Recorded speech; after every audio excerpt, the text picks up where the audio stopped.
नहीं जी, आज हम सेंट थॉमस एक्वाइनस की वर्क्स पढ़ेंगे और आपने बिल्कुल ठीक कहा कि महसूस होता है कि ये आधे शायद मुसलमान थे।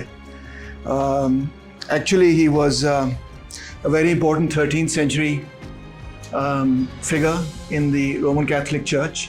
और 13वीं सदी तक आप जानते होंगे कि वेस्टर्न यूरोप की जो इंटेलेक्चुअल क्लाइमेट है उस पर ऑलमोस्ट चर्च की कंप्लीट हिजेमनी कायम हो चुकी थी। और चर्च के लिए अहम बात यही थी कि economic activity had to be subordinate to the goal of the salvation of souls. In fact अगर आप कभी इस्लामिक इकोनॉमिक्स वगैरह भी पढ़ें तो वहाँ पे भी आप देखेंगे कि जो मेन फोकस होता है वो यही होता है कि economic activity has to be brought in line with scripture, because obviously scripture is what will lead to you going to जन्नत। तो इस वजह से उनका मेन एम्फेसिस यही होता है कि एक इकोनॉमिक एक्टिविटी जो है वो हलाल है या हराम है, दैट्स द मेन थिंग। तो चर्च का भी मेनली यही आप कह सकते हैं मोर और लेस फ्रेमवर्क था। तो 12वीं सदी में इब्ने रुश्द ने एक बहुत बड़ा मार्का मारा, बहुत कमाल किया कि he began to look at the work of Aristotle और उस पर उन्होंने कमेंट्रीज लिखी। कुछ शॉर्ट कमेंट्रीज थी, कुछ मिड लेवल थी, कुछ लॉन्ग कमेंट्रीज थी। और इब्ने रुश्द का इतना ज़बरदस्त इन्फ्लुएंस हुआ कि in Spain, he was in Spain, in Cordoba, जहाँ पे मुसलमानों की हुकूमत भी थी उस पीरियड के अंदर, इतना ज़बरदस्त उसका इन्फ्लुएंस हुआ कि क्रिश्चियंस ने इब्ने रुश्द को पढ़ना शुरू कर दिया। और पढ़ते पढ़ते उन्होंने वो बड़े फॉलोअर्स बन गए इब्ने रुश्द के, because Ibn Rushd was one of the key figures जिसने एरिस्टोटल को दोबारा से एक तरह से जिंदा किया। So and you could say the West rediscovered Aristotle thanks to Ibn Rushd. अब इस चीज़ को देखते हुए obviously Ibn Rushd was coming at the whole framework of Aristotle from an Islamic perspective, from a Muslim perspective. Although मुसलमान उनको काफिर ही कह रहे थे, बहुत सारे जो कंजर्वेटिव मुस्लिम्स थे, वो अलग कहानी है। तो in response to that in the 13th century, Saint Thomas Aquinas, who was a Dominican, member of the Dominican school or whatever, and had studied under Albertus Magnus, he wrote his famous work Summa Theologica। और इसमें उनकी कोशिश यही थी कि जो Aristotle के works हैं और क्रिश्चियनिटी है, इन दोनों को आपस में रेकनसाइल किया जाए। And the work was so important, so influential that really it set the tone for the next couple of centuries कि what Europe was thinking about और टॉकिंग अबाउट। सो इसमें हम ये देखते हैं कि जहाँ पे वो इकोनॉमिक्स के हवाले से लिख रहे हैं, दो मेन चीज़ें हैं जिनके इर्द गिर्द उनकी आर्ग्यूमेंट घूमती है। लिख लें आप अपने नोट्स में। एक है the idea of the just price और दूसरा है यूजरी, जिसको हम रिबा कहेंगे, सूद कहेंगे। To determine a just price, they examine the quality of a good, scarcity, cost of production, subjective tastes and protection of social structures. दे से मतलब ये है कि उस ज़माने के स्कोलास्टिक्स और उस ज़माने के जो क्रिश्चियन राइटर्स थे। यूजरी was completely prohibited by the church। जिस तरह इस्लाम के अंदर रिबा मना है, इसी तरह क्रिश्चियनिटी के अंदर भी मुकम्मल तौर पे रिबा जो है वो मना है। However, in time prohibitions were relaxed on loans for businesses। After Saint Thomas Aquinas हम देखते हैं कि जैसे जैसे बिजनेसेस टेक ऑफ करती हैं और वो कहती हैं जी हमें तो क्रेडिट की बड़ी ज़रूरत है, तो कोई ना कोई तरीके से फिर यूजरी पे जो कानून है उनको रिलैक्स किया जाता है। Generally scholastics adopted laws and principles that severely restricted और रेगुलेटेड द मार्केट। तो बहरहाल मॉडर्न डे इकोनॉमिस्ट कहते हैं कि भाई इनकी इकोनॉमिक्स बड़ी ख़राब थी, मगर मेरा ख्याल है they might be a little too quick to dismiss what they were writing on. Let's have a look. So जैसे मैं आपको बता चुका हूँ, एक तरफ तो जस्ट प्राइस थ्योरी थी, दूसरी तरफ usury. In the first part of this class हम जस्ट प्राइस थ्योरी को देखेंगे और second part of this class में हम यूजरी के आर्ग्यूमेंट्स को देखेंगे। अब एक छोटा सा नोट आपको बताना चाहता हूँ कि सेंट थॉमस एक्वाइनस एक ऐसे ज़माने में पैदा हुए थे जब ट्विटर नहीं था, जब सोशल मीडिया नहीं था, जब फेसबुक नहीं था, जब इंस्टाग्राम वगैरह नहीं था। अगर होता तो he would have been the ultimate in debates on Twitter and Facebook and so on, because उन्होंने हर बात का, हर आर्ग्यूमेंट का जवाब लिखना ही लिखना है। कोई भी ट्रोल आके कुछ भी बात कह दे, उन्होंने कहना इसका भी मैंने जवाब लिखना चाहिए, कोई इंपॉर्टेंट बात हो कि नहीं। देखिए अब वो शुरू करते हैं जस्ट प्राइस थ्योरी से। तो पहले तो वो चार मेन बड़ी आर्ग्यूमेंट्स लेते हैं जिनको वो एड्रेस करेंगे। Whether is lawful to sell a thing for more than its worth, उसकी वैल्यू से बढ़ के चीज को बेची जा सकती कि नहीं। Whether a sale is rendered unlawful through a fault in the thing sold, अगर कोई डिफेक्टिव माल मैंने आपको बेचा है तो क्या वो अनलॉफुल सेल है। Whether the seller is bound to state the defects of the thing sold, अगर मैं आपको कोई चीज़ बेच रहा हूँ और मुझे पता है कि उसमें कोई खराबी है, क्या मुझे आपको बताना है? whether in trading it is lawful to sell a thing at higher price than what was paid for it, कि मैं कीमत बढ़ा के बेच सकता हूँ या नहीं बेच सकता। तो ये चार मुख्तलिफ चीज़ें देखेंगे, आप देखेंगे चारों चीज़ें एक ही चीज़ के, एक ही मुद्दे के गिर्द घूमती है, और वो ये है कि हर चीज़ की जस्ट प्राइस है, कोई फेयर प्राइस है, कोई करेक्ट प्राइस है। आप देखिए, जब मैंने आपको पहले लेक्चर में इकोनॉमिक्स का मोटा मोटा बताया था डिमांड एंड सप्लाई, उसमें कोई ये कॉन्सेप्ट नहीं मैंने शामिल किया था कि ये price fair just correct price है और बाकी सारी प्राइसेस जो हैं वो कोई इमोरल हैं, गलत हैं, बुरी हैं। ये बात नहीं कहीं पे कही जाती। आज कोई इकोनॉमिस्ट ये नहीं कहता, वो कहते हैं जी जहाँ डिमांड एंड सप्लाई ले जाएं प्राइस वही प्राइस है, बस ठीक है। सो एक तो आपको ऑलरेडी ये बात पता चल गई कि कितना मुख्तलिफ है उनका एटीट्यूड, किस तरह से वो अप्रोच कर रहे हैं। और बाय द वे इस्लाम के अंदर भी जस्ट प्राइस थियरी मौजूद है। So what were the format of his arguments? पहले तो वो ये कहता है कि जो सबसे मेन ऑब्जेक्शंस होती हैं उनको लिस्ट करता है, फिर वो कहता है कि जनरल प्रिंसिपल एक बयान करता है। आपने रीडिंग की? कितने लोगों ने रीडिंग की? Okay, excellent. तो थक गए थे रीडिंग कर करके, कुछ फॉलो कर पा रहे थे या मुश्किल लगी? इट्स ओके, अगर मुश्किल लगी हाथ खड़ा करो। अच्छा, फॉलो कर रहे थे सर, कोई मसला नहीं था। अच्छा, very good. Okay, but you must have noticed कि it's a bit tedious the way it's written. तो उसकी वजह यह है कि पहले वो ऑब्जेक्शंस स्टेट करता है, फिर वो इस्टेब्लिश करता है कुछ जनरल प्रिंसिपल्स, फिर वो स्पेसिफिक रेफ्यूटेशन हर एक ऑब्जेक्शन का स्पेसिफिक रेफ्यूटेशन देता है, स्पेसिफिक रेफ्यूटेशन देता है। अब मैंने क्या किया है कि मैंने वो सारा कुछ लेके सबसे पहले तो उसको लिखा, नोट्स बनाए, और नोट्स बना के उस सारी चीज़ को रीऑर्गेनाइज किया है ताकि हर ऑब्जेक्शन के साथ ही उसका रिस्पॉन्स आ जाए और आपको समझने में थोड़ी ज़्यादा आसानी हो। अदरवाइज बिट डिफिकल्ट, वो 7 ऑब्जेक्शन रेज करता है, फिर कोई और बात करता है, फिर वापस आके उन 7 का जवाब देता है, तो बाय दैट टाइम आपको याद ही नहीं होता कि वो 7 थे क्या या क्या नहीं थे। So that's how we're going to look at the work today. So पहला सवाल ये है, पहला आर्टिकल 1 है, whether it is lawful to sell a thing for more than its worth. How do you establish कि जो मेरे पास चीज़ है, जो पानी की ये बोतल है, इसकी वर्थ क्या है और क्या इसकी वर्थ से ज़्यादा मैं कीमत लगा सकता हूँ या नहीं? तो कहता है सबसे पहली बात तो ये लोग ऑब्जेक्ट करते हैं कि जी कानून हमें इजाज़त देता है, civil law determines that which is just, selling for more than a commodity is not illegal और अनजस्ट। तो कानून इजाज़त देता है तो इट्स जस्ट, कुछ लोग कहते हैं, उसके जो मुखालफीन है। दूसरा, everyone can do it, that which is common to all would seem to be neutral and not sinful. भाई आप भी अपनी कीमत बढ़ा सकते हैं, आप भी बढ़ा सकती हैं, आप भी बढ़ा सकती हैं, नो प्रॉब्लम। तो अगर सभी बढ़ा सकते हैं तो इसमें क्या मसला है अगर मैंने बढ़ा दी? ये आर्ग्यूमेंट है, ठीक है।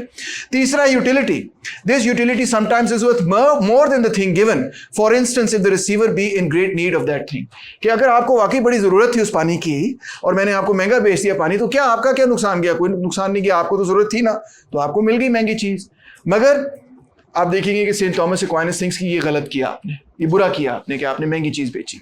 अगरचे new classical economist today will say इसमें क्या गलत है, उसकी जरूरत थी, उसको, तुम अच्छे बिजनेसमैन थे, अगर तुम्हें पता था उसकी जरूरत है, तुमने महंगा बेच दिया, नो प्रॉब्लम।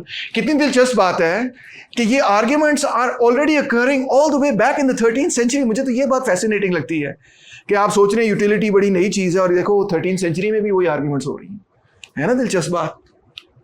तो पहले वो जनरल प्रिंसिपल इस्टेब्लिश करता है, वो कहता है do unto others as you would have them do unto you. ये उसने एग्जैक्टली इस तरह नहीं लिखा, मगर मैंने इस तरह से लिख दिया क्योंकि अक्सर इस तरह से कोट किया जाता है और ये बाइबल मुकद्दस का एक बहुत मशहूर फिक्रा है। उसको इस तरह से लिखा गया है बाइबल में, all things whatever you would that man should do to you, do you also to them. मतलब वही है जो इसका है, एक ही बात है। But no man wishes to buy thing for more than its worth. मिसाल तौर पर आप ये नहीं चाहेंगे कि मैं आपको जो चीज़ बेचूं वो इतनी महंगी हो कि उसकी वर्थ से वो ज़्यादा हो। कोई इनहेरेंट कॉन्सेप्ट है आपके जहन के अंदर कि for a glass of water और for a bottle of water और फॉर रोटी इतनी चीज़ जायज़ है और इतनी कीमत नाजायज़ है। आज देखें आपके बिजली के हवाले से लोग कहते हैं हम तो पैसे नहीं देंगे, they're incensed about it, they're angry about it. वो कहते हैं हम बिल्स हार देंगे। अब उनके जहन में कोई बात है, जाहिर बात है कि भाई उनके जहन में कोई ना कोई तस्वर है कि ये बिजली का रेट जायज़ है, इतना को रेट हम देने के लिए तैयार हैं, इतना रेट जायज़ है, मगर ये जो हुकूमत ने रेट लगाया ये नाजायज़ रेट लगाया, इसलिए हम नहीं पैसे देंगे, ठीक है।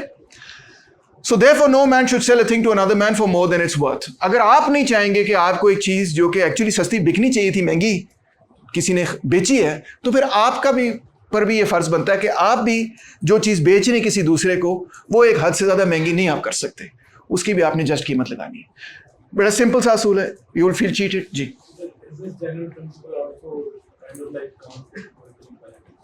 you know, that's such a good question because the answer is yes. In the sense के इमैनुअल कांट इज ऑफन, लोग अक्सर इमैनुअल कांट के बारे में ये कहते हैं कि जो क्रिश्चियनिटी ने जो ये मॉरल प्रिंसिपल इंट्रोड्यूस किया उसको, उसमें से अगर आप सेक्युलर कर दें तो दैट्स कांट्स एथिकल प्रिंसिपल। अक्सर लोग ये कांट के बारे में कहते हैं, तो दुरुस्त कहते हैं गलत कहते हैं अलग बात है, बट ये बात तो दुरुस्त है कि आप इस प्रिंसिपल को, आप क्रिश्चियन हो या ना हो, आप एथियस्ट भी हो बेशक, तो आप इस प्रिंसिपल को एक्सेप्ट कर सकते हैं कि मुझे किसी दूसरे के साथ वो नहीं करना चाहिए जो मैं नहीं चाहता कि मेरे साथ हो, ठीक है ना। और ये एक बड़ी फर्म फाउंडेशन बन सकती है एथिकल प्रिंसिपल की। तो good point, excellent point. To sell a thing for more than its worth is to deceive another man. ठीक है, मुझे पता है इसकी असल कीमत जो है ना इतनी होनी चाहिए, मगर मैं जानबूझ के आपको महंगी बेच दूं तो ये बड़ी गलत बात है। आपने ये अक्सर किस्सा सुना होगा कि हजूर पाक सल्लल्लाहु अलैहि वसल्लम भी जब तिजारत किया करते थे तो he was very fair and just in his practice. What does that mean? He never charged more for something than it was worth, और vice versa, never bought it for less than it was worth. Whatever is established for mutual advantage should not be of more burden to one party than another. अगर कोई चीज़ बाहमी मुफाद के लिए कायम की गई है तो फिर दोनों को उसमें से फ़ायदा होना चाहिए। ये तो नहीं आपको फ़ायदा ही हो जाए और मुझे नुकसान हो जाए, तो ये तो it's not fair. Hence, all contract should be based of equality of thing and thing. ये बड़ी मज़ेदार बात है, equality of thing and thing, इसको नोट कर लें आप अपनी डायरी में। इससे मुराद क्या है? क्वालिटी ऑफ थिंग और थिंग, यानी कि जब जो दो चीज़ें एक्सचेंज कर रही हैं उनकी वर्थ बराबर होनी चाहिए। ये तो नहीं कि मैं आपको एक बोतल पानी की दूं और आप भी मुझे एक बोतल पानी की दे दें, उसका क्या फ़ायदा है? ठीक है ना, पहले भी मेरे पास पानी था, अभी मेरे पास पानी आ गया, तो एक्सचेंज का फ़ायदा ही कोई नहीं हुआ। एक हदीस भी इस किस्म की मौजूद है जिसमें हदीस मुबारक है कि exchange gold for gold, wheat for wheat, silver for silver. और लोग इस पर अक्सर कंफ्यूज हो जाते हैं कि ये क्या मतलब है इससे मतलब यही है कि जिस चीज़ की जो वर्थ है उसी चीज़, उतने ही आपने पैसे अदा करने, उतनी ही आपने चीज़ लेनी। तो वो यही बात यहाँ पे कह रहा है, quality of thing in thing. इस पे भी आएंगे बाद में, क्योंकि ये भी एक आर्ग्यूमेंट आएगी अभी आगे, आप देखेंगे। अभी यस, गुड क्वेश्चन, इसको पास रखो, put a pin in it, अभी ये क्वेश्चन भी रेज होगा, ठीक है। मगर फिलहाल ये उसके कहते हैं कि hence if price exceeds the quantity of the things worth it is unjust and unlawful. So कोई inherent worth है हर चीज की, और उससे ज्यादा अगर आप कीमत लगाते हैं तो ये फिर अनफेयर बात है, ठीक है। What about, और आपके भी जहन में ये बात होगी कि अगर आप खोखे में जाएं और उस दिन पिज्जा आपने खाना और उस दिन पिज्जे की कीमत 1000 रुपए पर स्लाइस हो, तो आप कहेंगे यार ये क्या तरीका है यार, 1000 रुपए का पिज्जा तो नहीं होना चाहिए, कहेंगे ना। अगर आपने बहुत आप डेस्परेट हो तो शायद आप 1000 रुपए दे भी दें, मगर फिर भी आप ये फील करेंगे कि आपको चीट किया गया। You should not have had to pay 1000 rupees. ये हर बंदे के अंदर, सोसाइटी के अंदर मौजूद होता है, inherent sense of how much something should cost, what is its worth. मगर what about a situation when a man has great need of certain things, यानी कि हाई यूटिलिटी उसको मिल रही है, ठीक है, आ गया ना तुम्हारी बात। So in this situation, the advantage accruing to the buyer is not due to the seller, but to a circumstance affecting the buyer. यानी कि मेरा को कमाल नहीं है इसमें कि जिसकी वजह से वो चीज़ जो है वो ज़्यादा महंगी हो, आपकी कोई डेस्परेशन थी जिससे मैं फ़ायदा उठा रहा हूँ, कह रहा है सेंट थॉमस एक्वाइनस। मैंने कोई काम नहीं किया to earn that extra money, मैंने कुछ भी नहीं किया, वही पानी था। कोई ऐसी सिचुएशन आपके घर में बन गई, वही दवाई थी, लेट से फर्ज कर लें, कोई सिचुएशन आपके घर में बन गई, बेटा बीमार हो गया, बच्चा बीमार हो गया, आपकी नीड डेस्परेट हो गई। अब क्या मेरे लिए जायज़ है कि मैं आपसे, आपकी डेस्परेशन में आपसे ज़्यादा पैसे लूँ? Modern economist would say that's just business, but Saint Thomas Aquinas would say that's not just, that's not justice. सवाल?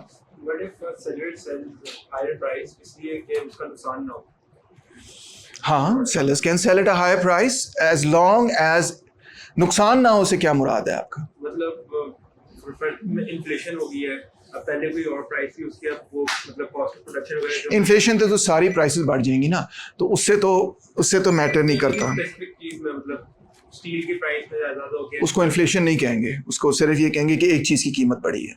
क्यों बढ़ी है, ये सवाल पैदा होता है। अगर तो उसकी कॉस्ट ही बढ़ गई है तो फिर और बात है।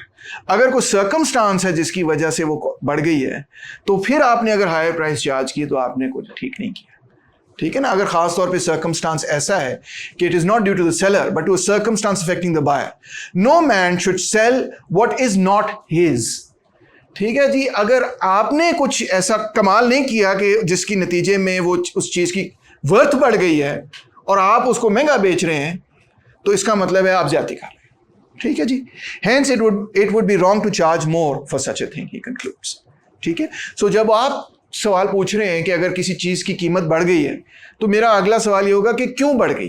अगर तो इस वजह से बढ़ गई कि उसमें आपका कोई कमाल नहीं है, उसमें आपने कुछ वैल्यू एडिशन नहीं की, तो फिर आप ज्यादा पैसे नहीं ले सकते अकॉर्डिंग टू सिम। अच्छा, फिर लोग कहते हैं, दूसरा ऑब्जेक्शन ये है कि जी, जैसे मैंने आपको पढ़ के सुनाया था कि कानून कहता है कि जो कानून अलाउ कर रहा है तो फिर जस्ट है। भाई मैंने तो कोई कानून तो नहीं तोड़ा, लोग कहते हैं। तो अक्वाइनस जवाब देता है, भाई ये तो इंसानों का कानून है ना, मैं तो बात कर रहा हूँ डिवाइन लॉ की। इंसानों के कानून में बहुत सारी चीजें हैं that go unpunished, that is contrary to virtue. कानून में तो बहुत सारी चीजें, आपने झूठ बोला, कानून आपको उसकी सजा तो नहीं देगा, मगर अल्लाह ताला तो सजा देंगे। It is reckoned unlawful if the equality of justice be not observed in buying and selling, and he who has received more than he ought must make compensation to him that has suffered loss if the loss be considerable. अगर आपने किसी दूसरे को बड़ा नुकसान किया तो आपको उसको कॉम्पनसेट करना चाहिए, क्योंकि गॉड इज वॉचिंग, क्योंकि आपने उसके साथ ज्यादती की है। Is what he saying. Just price नहीं आपने उससे ली, आपने उससे ज्यादा कीमत ले ली है और आपने ज्यादती। थोड़ी बहुत अगर ऊपर नीचे हो जाए तो चलो छोड़ देते हैं, मगर अगर वाकई सब्सटेंशियल है तो फिर आपको उसको कॉम्पनसेट करना चाहिए, आपने गलत किया उसके साथ। सो एनीवे ही सेज कि लॉ, जो ह्यूमन लॉ है, is no justification for doing for raising your prices unnecessarily and selling something for what it's not worth. अच्छा, फिर दूसरा ऑब्जेक्शन है, एवरीबडी इज डूइंग इट, अगर मैंने कर लिया तो क्या बड़ी बात है। कहता है simply because a desire may be common doesn't mean it is virtuous. If everybody wants to do something bad, doesn't mean that it becomes good now. ठीक है ना, ये कोई आर्ग्यूमेंट ही नहीं है।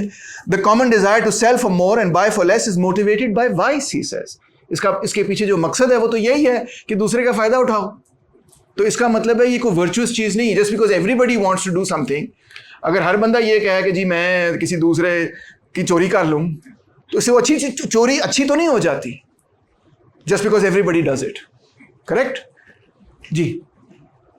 Sir, how do you morally navigate the circumstances of participating in capitalist gain? Because, for example, How do you navigate the circumstances of existing in a capitalist economy? Well, firstly, I should have pointed this out right at the beginning. In this phase of history, जैसे मैंने Aristotle भी पढ़ाया था। अभी apply कर। अच्छा, अभी apply कर रहे हैं। ठीक है। अब फॉर एग्जांपल अगर आप किसी और वापस को देखें, तो फिर तो स्टॉक मार्केट भी लीगल है, क्रिप्टो भी लीगल है, हर चीज लीगल है, क्योंकि किसी का नुकसान होगा तो आपका फायदा, राइट? लेकिन आप इलीगल तो नहीं कहूंगा मैं, मगर ये मैं कहूंगा कि अनजस्ट है। अनजस्ट है। हाँ, इलीगल तो नहीं है। मतलब वही है। अभी तो ठहर जा, आगे तो वो ये कहेगा कि बैंकिंग की सारी अनजस्ट है। वो तो है। हाँ, अच्छा। देखो, अल्लाह के लिए तो है ना, अगर आप किसी का नुकसान कर रहे हो तो उससे अपना फायदा उठा रहे हैं। हाँ, तो that's what he's saying. Yes. Right. So, but you don't have to be necessarily a Christian or even a Muslim to accept that. अगर आपने ये principle accept कर लिया, ethically speaking, कि do unto others as you would have them do unto you, बस फिर तो. But it's not applicable in the modern world, right? So for capitalism, are all of us sinners and are all of us good? I don't know. Are you selling stuff for more than it's worth? I don't think so. अभी तो आप market में ही नहीं है। हाँ, लेकिन आप banking system use कर रहे हैं आप। अच्छा, वो बहुत अच्छा आपने पॉइंट रेस किया, वो भी आगे आएगा। Because actually, Aquinas will consider you a victim of the usurers and banks, not a participant in this. If you're forced to use it, then you're not committing. हाँ, तुम आगे भागी जा रहे हो, आप लोग सारे आगे भागते, पहले इधर से समझते हैं, फिर आगे आहिस्ता एक स्टेप एट ए टाइम जाएंगे, बट वो भी आ रहा है। Good point. अच्छा, तो ये भी बात क्लियर हो गई कि भाई अगर सारे चाह रहे हैं तो इसका ये मतलब नहीं कि चीज़ अच्छी होगी। फिर अगली आर्ग्यूमेंट है यूटिलिटी वाली, कि भाई ठीक है मैंने उसको चीज़ महंगी बेची, मगर उसकी उस वक्त बड़ी सख्त ज़रूरत थी, वो भी उसने भी महंगी खरीदी, उसकी उस वक्त ज़रूरत थी इसलिए उसने महंगी खरीद ली, तो इसमें मैंने क्या बुरा किया, उसका फ़ायदा तो हो गया ना। तो जवाब देता है, in friendship based on utility we consider equality of usefulness. ठीक है, एक दोस्ती यारी के अंदर आप कह सकते हैं उसकी बड़ी अशद ज़रूरत थी, मैंने उसको दे दी, महंगी भी दे दी, खैर है। So that the recompense should depend on the usefulness acquiring, यानी कि जब आपने एक्वायर की उसको आप कितनी यूजफुल थी, तो ठीक है दोस्ती यारी में मैं मान सकता हूं कि ये खैर है। But in buying and selling it should be equal to the thing bought. Hence in commutative justice we consider chiefly real equality. ठीक है, अगर दोस्तों यारों के अंदर ये हो गया कि आपको बड़ी डेस्परेटली एक चीज़ चाहिए थी और मुझे बड़ी डेस्परेटली कोई आपकी चीज़ चाहिए थी या नॉट सो डेस्परेटली चाहिए थी, तो हमने एग्री कर लिया, मैंने आपको चीज़ दे दी, आपने बहुत सारी उसके इवज़ मुझे वो चीज़ दे दी जो मुझे चाहिए थी। मैंने आपको एक पेन दे दिया, डॉक्टर तैमूर रहमान ने कहा था कि आज पेन के बगैर जो है उसको छितर पड़ेंगे, तो आपने जो है पेन हासिल करने के लिए अपना लैपटॉप दे दिया अपने दोस्त को। ये आपका मसला है, क्योंकि आपका और आपके दोस्त का इशू था, ये मार्केट एक्सचेंज नहीं था। मगर जहां मार्केट एक्सचेंज होगा वहां पे हम यही देखेंगे, क्योंकि वो एक पर्सनल रिलेशनशिप है महज, उसमें आप जो मर्जी कर लें। आप कहें मैंने अपने दोस्त को गिफ्ट देना है, मुझे नहीं फर्क पड़ता, जो मर्जी, वो आपका मसला है, वो आपका जाती मसला है, वो आपके दो दोस्तों का प्रॉब्लम है। मगर जब आप मार्केट प्राइस की बात करेंगे, उसके अंदर अगर आप ये करते हैं तो वो कहता है कि आप गलत कर रहे हैं। तो whatever, whether a sale is rendered unlawful through a fault in the thing sold। अब दूसरी बात ये कि अगर मैंने आपको कोई ऐसी चीज़ बेची जो डिफेक्टिव है, तो फिर आप क्या ये सिन मैंने किया, क्या मैंने गलत किया, क्या मैंने कोई बुरा काम किया? तो पहले लोग ये कहते हैं कि अच्छा यार ठीक है, मैंने आपको डिफेक्टिव चीज़ तो बेची, मगर ताड़ा काम तो पूरा हो रहा है ना, कि नहीं हो रहा? मिसाल के तौर पे अगर मैंने आपको एक ऐसी चीज़ बेची जिसको मैंने कहा था कि वो सोने की बनी हुई है, मगर एक्चुअली वो सोने की नहीं थी, वो लगता था कि सोने की है, तो मैं फिर भी आपको कहूँगा कि आपने चेन पहनी हुई, everybody else thinks it's made of gold, so what's your problem? मसला तो चल रहा है ना आपका। या मैंने कोई चीज़ आपको बेच दी जिसके बारे में मैंने कहा कि स्टील की है या तांबे की है, किसी मेटल की है, और वो एक्चुअली किसी और मेटल की बनी हुई थी, मगर आपके उसकी फंक्शन में, यूटिलिटी में कोई फ़र्क नहीं आ रहा, तो क्या मैंने आपके साथ ज़्यादती की? एक ये मेजरमेंट्स आर नॉट फिक्स्ड। कभी कभार लोग कहते हैं कि जी हम क्या करें, मेजरमेंट्स जो हैं वो आगे पीछे वेरी होती रहती हैं, एक शहर में कुछ और मेजरमेंट होती, दूसरे शहर में कुछ और मेजरमेंट होती, तो आगे पीछे तो हो जाता है थोड़ा बहुत। तीसरा objection, most buyers lack the knowledge required if a thing is lacking a fitting quality that is not the fault of the seller.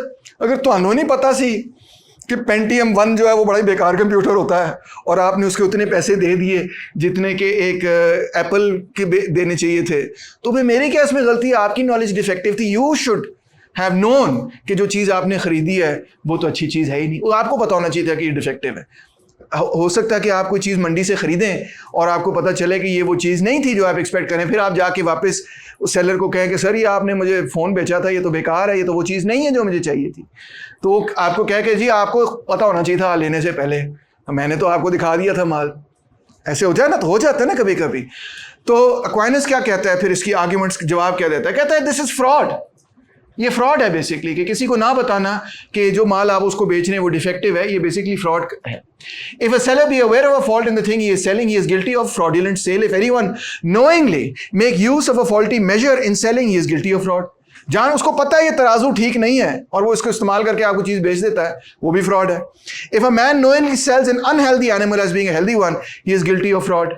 ठीक है, उसको पता है ये बीमार है घोड़ा, मैं आपको बेच दूं क्या, बड़ा हेल्दी घोड़ा है, आप इस अजम्पशन से खरीद नहीं, भी फ्रॉड है। If a seller does not know about the defects he does not sin but must compensate the buyer when the defect comes to his knowledge. अगर मुझे मालूम नहीं था कि ये चीज़ ख़राब है, आपने आके मुझे बताया ये ख़राब है, तो फिर मैंने कोई गुनाह नहीं किया, मगर फिर मेरा ये भी फ़र्ज़ बनता है कि मैं को ठीक है मैं वापस ख़रीद लेता हूँ या मैं आपको इस पर डिस्काउंट दे देता हूँ। What has been said of the seller applies equally to the buyer, obviously, दोनों पे ये अप्लाई होता है। अच्छा बाय द वे, अब जो मॉडर्न कॉर्पोरेशंस हैं, बड़ी बड़ी कॉर्पोरेशंस हैं, वो इन चीज़ों को अप्लाई करती हैं। अगर आप एप्पल फ़ोन ख़रीद लें और वो डिफेक्टिव निकल आए तो वो फ़ौरन कहते हैं वापस भेजें जी, हम आपको नया भेज देंगे। ऐसे होता है ना। So this is not altogether something that's kind of out there and absurd or ridiculous at all. अच्छा जी, तो कुछ सरमायादार ये कहते हैं कि क्या फ़र्क पड़ता है, it works, it still fulfils the function intended. तो वो कहता है इफ गोल्ड और silver produced by alchemist has not the true specific nature of gold and silver, the sale thereof is fraudulent and unjust. नहीं, आप ये नहीं कह सकते कि जी क्यों किसी को पता ही नहीं कि सोना नहीं है तो आप ले लें। किसी को मैं ग्लास का की रिंग बेच दूँ और कोई ये डायमंड है और वो आगे लड़की आके बाद में मुझे कहे कि ये तो आपने मुझे ग्लास बेचा है, मैं कहूँ कि भी लोग तो ये समझ रहे हैं डायमंड है, तो क्या ये जस्ट बात है? नहीं, जस्ट बात नहीं है इसके, ये फ्रॉड है बेसिकली। फिर वो कहता है मेजरमेंट्स आर नॉट फिक्स्ड। तो जवाब इसका ये है कि the state must determine just measures. Measurement fix करें भाई, ये तो कोई तरीका नहीं है कि आप स्केल आपका ख़राब हो रहा आपके, नहीं जी ये तो हर जगह इस तरह आगे पीछे थोड़ा सा हो जाता है, तो ये क्या बात हुई? जो रियासत फिक्स करे मेजरमेंट्स और आपने उनको फॉलो करना है, ये जस्ट है, ये इंसाफ है। फिर है अगर कोई ये कहे कि जी मुझे तो पता नहीं था कि ये गलत चीज़ है या जो भी है, तो जवाब देता है it is not necessary for the seller और buyer to be cognizant of hidden qualities of the thing sold but only of such as render the thing adapted to man's use, for instance that the horse be strong, run well and so forth. Such qualities the seller and buyer can easily discover. यानी कि जो seller और buyer को ऊपर ऊपर चीज़ नज़र आ रही है कि ये गलत है, उसमें तो ठीक है, आपको ज़रूरी नहीं कि आप उसको बताएं कि ओ यार बाय द वे इसमें ये डिफेक्ट है. मगर जो हिडन डिफेक्ट है उसमें आपका फ़र्ज़ बनता है कि जब आप किसी को चीज़ बेच रहे हैं कि आप उसको बताएं कि जी इसमें ये छोटा सा फॉल्ट है. ठीक है, मिसाल तौर पे OLX पे जब आप चीज़ खरीदते हैं तो आप एक्सपेक्ट करते हैं कि दूसरा बंदा आपको ऑनेस्टली बता देगा कि यार ये गिटार का जो ये फलानी वाली इसका ब्रिज है ना, ये ठीक नहीं है. वैसे यू एक्सपेक्ट, एथिकल बात तो यही है ना, कोई करता है या नहीं करता है, मगर एथिकल बात तो यही है. अगर वो नहीं करेगा ये, तो आप ज़रूर ये कहेंगे यार बड़ा, आप उसकी रेटिंग OLX पे डाउन कर देंगे, आप कहेंगे ये फ्रॉड करता है बंदा. ऐसे ही है ना, आप कहेंगे मेरे साथ अनएथिकल बात हुई. अभी हम यही फैसला करने की कोशिश करें कि एथिकल क्या है, what is ethical behaviour in such relations. So अब कई ऑब्जेक्शंस यहाँ पे आते हैं. क्या is the seller bound to say to the buyer कि हाँ इसमें एक डिफेक्ट है. अब जब सेलर से ये पूछते हैं आप बात, तो वो क्या ऑब्जेक्शंस कहते हैं? वो कहते हैं जी the seller does not bind the buyer to buy. मैं को जबरदस्ती ਤੁਹਾਨੂੰ बेचिया सी, तुसी आप ले है, खुद ही आपने वॉलंटरीली लिया है, मेरी क्या गलती है इसमें? सेलर्स ये कहते हैं. फिर वो ये कहते हैं foolish to do that which prevents a man from carrying out his work. मैं तो अपना काम कर रहा हूँ, अपना रिस्क कमा रहा हूँ, आप मुझे कैसे रोक सकते हैं अपने रिस्क कमाने से? या वो ये कहते हैं one is not bound to offer advice to all और to tell them the truth about matters pertaining to virtue, though one should not tell anyone what is false. यानी कि ये तो मेरा फ़र्ज़ बनता है कि मैं आपको बुराई से रोकूं, मगर ये तो मेरा फ़र्ज़ नहीं है कि मैं आपको अच्छाई भी करता फिरूं या अच्छाई कराने पे करूं या जो भी, ये आपका मसला है. आगे वही कहता है seller need not give information about supply and prices in the same way the seller is not bound to give information about the defects of the products. भाई ये बात तो एक्सेप्ट करते हैं ना आपके, अगर फ़र्ज़ करें मुझे ये मालूम हो कि कल को जो वीट आने लगा है मार्केट के अंदर, वो बड़ी तादाद में आने लगा है, बम्पर क्रॉप होने लगी है, बड़ी तादाद में वीट आने लगी है, उससे वीट की प्राइसेस गिर जाएगी. क्या ज़रूरी है कि मैं आपको बताऊं कि वीट की प्राइसेस जो है ना अगले महीने गिर जाएंगी? कोई इसको नहीं कहता कि ज़रूरी है कि आप ये बताएं. मेरे पास इंफॉर्मेशन है ये, मगर ज़रूरी नहीं कि मैं आपके साथ शेयर करूं. अगर मैं ना शेयर करूं आपके साथ और मैं उस वक्त की मार्केट प्राइस, जस्ट प्राइस आपसे लूं उस ज़माने की, तो मैंने कोई बुरा नहीं किया आपके साथ. अगर ये जस्ट है, सेलर्स ये कह रहे हैं, तो फिर ये इन्फॉर्मेशन शेयर करना कोई ज़रूरी नहीं है. तो फिर ये इन्फॉर्मेशन शेयर करना क्यों ज़रूरी है कि ये जो चीज़ मैं आपको बेच रहा हूँ इसमें एक छोटा सा नुक्स है, मैं क्यों ये शेयर करूँ? ये भी तो एक किस्म का है ना अलग बात. तो वो कहता है जी जनरल प्रिंसिपल इस्टेब्लिश करता है, it is always unlawful to give anyone an occasion of danger और लॉस. अगर आप किसी को खतरे में डाल रहे हैं या उसका कोई नुकसान कर रहे हैं, तो फिर आप कोई बुरा काम कर रहे हैं. तो इस प्रिंसिपल को इस्टेब्लिश करने के बाद अब वो फिर कहता है कि देखो जी, पहली बात ये थी कि आपने कहा कि जी उनको ज़बरदस्ती तो नहीं मैंने बेचा. तो जवाब वो ये देता है, the seller of defective goods gives the buyer an occasion of loss और डेंजर. अगर मैं आपको एक घोड़ा बेच दूँ, एक कैमल बेच दूँ और वो बीमार हो और आप निकल जाएं डेजर्ट पे, आप मर जाएं, तो किसकी गलती है फिर ये? ठीक है ना, ये आपकी गलती, आपने गलत किया, आपने लॉस किया, आपका उस दूसरे का नुकसान किया. तो इस वजह से वो कहता है कि क्योंकि जनरल प्रिंसिपल इस्टेब्लिश हो गया कि मैं आपका नुकसान नहीं कर सकता, तो इस बुनियाद पे मैं अगर आपको ऐसी चीज़ दूं जिसके अंदर नुक्स है और आपको बताऊं भी ना कि उसके अंदर नुक्स है, आपका नुकसान किया और आगे भी हो सकता है, उसके इस्तेमाल में भी हो सकता है. तो ये भी फेयर नहीं है. Foolish to do that which prevents a man from carrying out his work. ये आर्ग्यूमेंट है ना कि जी मैं तो अपनी रिस्क कमा रहा हूँ, अपना काम कर रहा हूँ, मुझे किस तरह से आप इस काम में रोक सकते हैं? तो कहता है, if such defects are hidden and the seller does not make them known, the sale is fraudulent. आप फ्रॉड कर रहे हैं अदर हकीकत. Seller must compensate the buyer. If the defects are not hidden, the seller is not obligated to state them since they are obvious. मिसाल तौर पे अगर मैं घोड़ा बेच रहा हूँ, उसकी एक आंख नहीं है, तो नजर आ रहा है आपको कि उसकी एक आंख नहीं है, तो मुझे जरूरी नहीं कि बाऊ, मैं आपको बताऊं बाऊ यदि एक आंख नहीं है, आपको नजर आ रहा है भी उसकी एक आंख नहीं, उसकी एक टांग नहीं है, मैं आपको बताऊं यार इसकी टांग नहीं है, मुझे नजर आ रहा है 3 टांगे उसकी. ठीक है, I am not obligated to tell you that which is obvious. मगर कोई ऐसी चीज हो जो ऑब्वियस ना हो कि पिछले महीने वो बीमार रहा है या पिछले महीने बीमार नहीं रहा, वो है ही बीमार, वो काम ही कोई नहीं कर सकता, तो मुझे आपको कम से कम बताना चाहिए कि he is not a healthy horse. I have to tell you. ठीक है ना. Buyer cannot reasonably judge unless the hidden defects of the goods are stated. ये बड़ी इंपॉर्टेंट बात है और ये प्रिंसिपल आज हम एक्सेप्ट भी करते हैं और एक्नॉलेज भी करते हैं कि यस बायर ने वॉलंटरीली चीज ली है, मगर आपने disinformation He's not made the decision on the basis of full information about the product. इसलिए you are obligated to reveal the full information about the product, including for example आजकल आप देखें कि जब आप कोई चीज़ खरीदते हैं उसके ऊपर ही लिखा होता है हैजर्ड्स क्या है इसके, उस पर लिखा होता है एयरपॉड्स जब आप खरीदते हैं तो वो लिखा होता है उसके ऊपर कि भी prolonged use of AirPods can lead to hearing loss, लिखा होता है ना, prolonged use of computer screens can lead to digital blindness, लिखा होता है उस पर, सारे हैजर्ड्स लिखे होते हैं उसके ऊपर, do not throw batteries in water और इन द वेस्ट वगैरह, ये भी लिखा होता है, हर चीज़ पे वो हैजर्ड्स लिखना ही फर्ज समझते हैं। क्यों? क्योंकि आपको वो बता रहे हैं पहले ही कि जो भी उसके डिफेक्ट्स हैं, हिडन हैं, मसाइल हैं, नुक्स हैं, वो आपको बताए, उनका फ़र्ज़ बनता है कि आपको बताएं ताकि आप बेहतर इन्फॉर्म डिसीजन कर सकें कि वाकई मुझे ये चीज़ लेनी चाहिए या नहीं लेनी चाहिए। हर दवाई पे लिखा होता है कि कितनी डोसेज में लेनी है, क्या साइड इफ़ेक्ट हो सकते हैं वगैरह वगैरह, by law. So this is the application of that very principle. अच्छा जी, कुछ लोग कहते हैं seller need not give information about supply and prices, कि अगर मैं सप्लाई और प्राइसेस के बारे में इन्फॉर्मेशन नहीं दे रहा तो डिफेक्टिव प्रोडक्ट के बारे में इन्फॉर्मेशन देना मेरे लिए ज़रूरी नहीं है। तो जवाब देता है there is no need to announce defects in public. ये नहीं हम कह रहे हैं कि आप जाके जो है वो अनाउंस करें हेलो मेरा घोड़ा बीमार है ये नहीं कह रहा, मगर जब कोई बंदा आके ख़रीद रहा है आपसे तो उस वक्त यू हैव टू टेल कि भाई हाँ यार ये थोड़ा सा बीमार है। और अगला वाला ये है कि सप्लाई की इंफॉर्मेशन अगर मैं नहीं दे रहा तो डिफेक्टिव इंफॉर्मेशन क्यों दूं? Sellers are not obligated to inform buyers और lower their price given future supply. If a seller does so it would be exceedingly virtuous. कहते हैं मैं मानता हूं कि सेलर को अपनी प्राइस गिराने की जरूरत नहीं है इस वजह से क्योंकि उसको पता है कि अगले हफ्ते प्राइसेस गिर जाएंगी, मगर कुछ सेलर्स फिर भी ये करते हैं ये, और जो ऐसे करते हैं वो और भी ज़्यादा नेक हैं, वो और भी ज़्यादा अच्छे लोग हैं, क्योंकि वो पहले ही बता देते हैं कि बाबू अगले, मैं एक एग्जांपल आपको देता हूँ। अभी मैं वियतनाम गया हुआ था, जब मैं वियतनाम गया तो हम एक रेस्टोरेंट गए, मैं और मेरी बीवी, और हम वहाँ सुशी ऑर्डर करने लगे थे। सुशी बड़ी सस्ती होती है वियतनाम में क्योंकि वो तो खाते ही फिश फूड है, हमारे लिए तो बहुत महंगी होती है। तो हम सुशी ऑर्डर करने लगे थे, तो वेटरेस, हमें वियतनामीज़ तो आती कोई नहीं, तो हम पढ़ रहे थे मेन्यू, तस्वीरें देख रहे थे, उनको भी समझ आ रही थी कि इन्होंने कुछ नहीं पता। तो वेटरेस आई हमारे पास और हमें कहती है कि अच्छा सुने, आपने ना, बड़े मुश्किल से उसने एक्सप्लेन किया कि आपने 2 मिनट बाद ऑर्डर करना है, अभी आपने ऑर्डर नहीं करना। हमने कहा कि 2 मिनट बाद क्यों ऑर्डर करना है? मैं भी कंफ्यूज हो गया, ये अजीब सी बात है। तो उसने कहा 2 मिनट बाद ना यूं करी जा रही थी, कट जाएगी प्राइस, कट जाएगी, आपको डिस्काउंट मिलेगा। तो हमने कहा ठीक है यार, ये तो अच्छी बात है। फिर हमने थोड़ा सा वेट किया, 2 मिनट हम मेन्यू पढ़ते रहे, उसके बाद हमने 2 मिनट बाद सुशी ऑर्डर की, मैं 50% डिस्काउंट मिल गया। और मैंने सोचा यार ये वियतनाम के लोग तो बहुत ही बीबे किस्म के लोग हैं, तो बिल्कुल भी कैपिटलिस्ट नहीं है।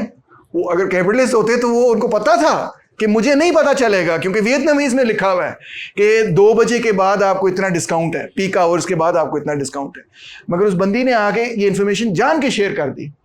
तो ये बड़ी वर्चुअस बात है। थॉमस एक्वाइनस भी ये कह रहा है कि ये अच्छी बात है, but you are not obligated to share it. मगर अगर नुक्स हो चीज में, then you are obligated to share it, because उससे दूसरे का नुकसान हो सकता है। जी, लेकिन ये तो इस तरह नहीं कि उसका कुछ जाता नहीं था ना, because he was weightless, he wasn't earning any profit on that, तो जाता नहीं था तो नहीं, उसको तो वहां से तनख्वाह मिल रही ना, उसको तो उतनी तनख्वाह मिल रही थी, उसको उतनी तनख्वाह मिली ना, उसका कुछ जाता है ना उसका कोई भला है, मेरा भला उसने किया ना, तो ये तो उसका करना she was not obligated to do it. अगर वो ना करती मेरा ये भला तो मैं उसको कोसता है वेटरेस ने मैंने तो शेयर नहीं ना, right? So she went out of a way to help us because she realize कि ये बाहर से आए हुए हैं, इनको नहीं पता जो हर बाकी बंदे कस्टमर को पता है, तो मैं इनके साथ ये इन्फॉर्मेशन शेयर कर देती हूँ। मे बी उसका कोई फ़ायदा नहीं, मे बी उसका फ़ायदा है, मुझे नहीं पता, but she was kind enough to do that, so that was a kindness. तो यही तो सेंट थॉमस एक्वाइनस कह रहा है, बेसिकली वो वियतनाम के लोगों को कह रहा है वेल डन। सो यही वो कह रहा है, ठीक है। अच्छा जी, अब आर्टिकल 4 पे आते हैं। कुछ लोग कहते हैं कि trading itself is a sin whether it is lawful to sell a thing at a higher price than what was paid for it, क्योंकि ट्रेडिंग का तो असूल ही ये है कि आपने सस्ती चीज़ खरीदनी और महंगी बेचनी, अदरवाइज आप फ़ायदा कैसे उठाएंगे, गेन कैसे होगा, प्रॉफिट कैसे बनेगा? प्रॉफिट तो तभी बनेगा जब सस्ती खरीदूंगा और महंगी बेचूंगा। तो इस बुनियाद पे कुछ हार्ड लाइन क्रिश्चियंस ये कहते हैं कि ट्रेडिंग होनी नहीं चाहिए। जीसस क्राइस्ट भी ट्रेडिंग के खिलाफ थे, के खिलाफ थे। Objection, he that buys a thing in order that he may sell it entire and unchanged at a profit is the trader who is cast out of God's temple. ये Bible में है, वहां से कोट किया हुआ है, reference आपको मिल जाएगा। Such were the tradesmen whom our Lord cast out of the temple. Lord here refers to Hazrat Isa alayhi salam. So ये तो बड़ी हार्डलाइन किस्म की स्टेटमेंट है अगेंस्ट द ट्रेडर्स। दूसरा ऑब्जेक्शन है, trading is contrary to justice since traders can only make money by buying below and और selling above value. और आप तो कह रहे हैं कि जिस चीज़ की जितनी वर्थ है उतने की आपने खरीदनी, उतने की आपने बेचनी है, तो फिर मेरे पैसे कहाँ से बनेंगे? तो फिर इसका मतलब ट्रेडिंग तो हो ही नहीं सकती। तीसरा objection, shun as you would the plague, ये भी लिखा है बाइबल में। A cleric who from being poor has become wealthy और who from being a nobody has become a celebrity. मतलब है कि अगर आप गरीब थे और आपने दौलत कमा ली तो ये ऐसे ही, उसको तो ऐसे साइड पे करना चाहिए जैसे वो प्लेग हो, गंदगी हो, जरासीम हो एक किसी क्लेरिक के लिए। मतलब क्रिश्चियनिटी में ये बहुत स्ट्रांग है बाय द वे आइडिया कि जो क्रिश्चियनिटी के अपने पादरी वगैरह हैं वो गुर्बत में रहें, उनको कोई ज़रूरत नहीं कि वो बड़े अमीर और तरीन और सरमायादार वगैरह हों and so on. So that's also seems to be go against the idea कि ट्रेड इज़ जस्ट। तो जनरल रेफिटेशन वो ये कहता है, these are the vices of man not of the craft. ये ट्रेडर्स के मसले की वजह से ये चीज़ें नहीं होती, ये इंसान की अपनी नुक्स की वजह से ट्रेडिंग के अंदर चीज़ें नज़र आ जाती हैं। तो मगर आप ट्रेडिंग कर सकते हैं इन सच ए वे कि आप एक जस्ट और अच्छे ट्रेडर हों और उसमें अपनी घर बार भी चला सकें और कोई मसला नहीं। जवाब दे रहा है ना, trading itself is not unlawful, he says according to Christianity. Trading is natural where it is done for necessity and with moderate profit which is compensation for the traders labour. जो उसने काम किया उसके लिए, उस चीज़ को पहुंचाने के लिए, उसको उसका सिला मिलना चाहिए, मगर उससे ऊपर नहीं वो ले सकता और उससे कम आप उसको दे नहीं सकते। ये जस्ट है, ये वो एक चीज़ कर रहा है सोसाइटी के लिए, एक सर्विस दे रहा है सोसाइटी को। मगर अगर वो इसके से मकसद ये बना ले कि ट्रेड के ज़रिए मैं खूब दौलत कमाऊंगा, महंगे से महंगा बेचूंगा, सस्ते से सस्ता खरीदूंगा, तो ऐसी इस किस्म की ट्रेडिंग जो है उसकी कतई तौर पे क्रिश्चियनिटी में इजाज़त नहीं है। तो एक एक करके ऑब्जेक्शन देखते हैं। कहता है पहली बात तो ये जो ऑब्जेक्शन लोग रेज करते हैं कि बाइबल में लिखा है, he that buys a thing in order that he may sell it entire and unchanged, that a profit is the trader who is cast out of God's temple, such were the tradesmen whom our Lord cast out of the temple. कहता है this saying only refers to those kinds of traders जो कि खूब मुनाफा कमाते थे at the expense of the people. So इसमें सारे ट्रेडर्स नहीं शामिल, इसमें सिर्फ वो शामिल हैं जो कि जिनका मकसद था खूब मुनाफा कमाना। जो जस्ट ट्रेडर्स हैं वो इसमें शामिल नहीं है। दूसरा objection, trading is contrary to justice since traders can only make money by buying below और सेलिंग अबव वर्च्यू। कहता है not everyone that sells at a higher price than he bought is a tradesman but only he who buys that he may sell at a profit. So अगर आप trader से मुराद Bible में तमाम वो लोग नहीं है जो बाइंग एंड सेलिंग कर रहे हैं, मगर वो बाइबल में ट्रेडर से मुराद वो है जिसके बारे में कहा जाए गया कि yes been cast out of the temple, वो है जो कि इसको सिर्फ और सिर्फ एक बड़ा मुनाफा कमाने के लिए इस्तेमाल करते हैं, यानी कि बड़े बड़े जो ट्रेड मर्चेंट, बड़े बड़े मर्चेंट कैपिटलिस्ट टाइप किस्म के लोग हैं। यस सर, जिस वक्त ने लिखा है वो the traders accountable to this trade.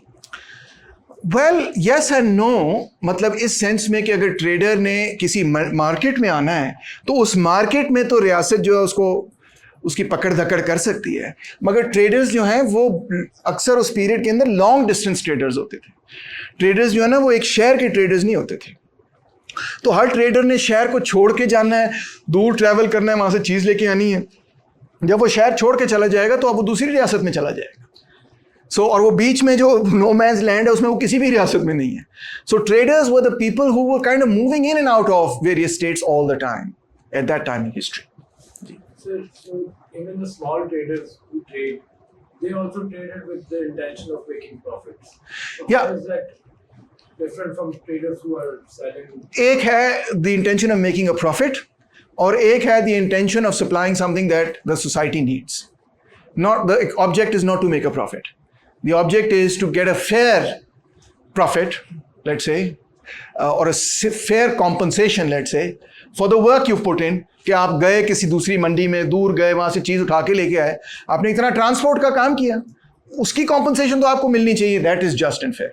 मगर अगर आप जानबूझ के वेट कर रहे हैं, प्राइसेस फ्लक्चुएट करें, मैं अपनी चीनी पीछे रखूँगा, जैसे ही मार्केट में चीनी की कीमत बढ़ेगी बिठा करके बेच दूंगा, ये अगर आप काम कर रहे हैं जो हम हर वक्त स्टॉक एक्सचेंज पे करते रहते हैं, तो ये तो वो बिल्कुल कह रहा है जायज़ नहीं है जी।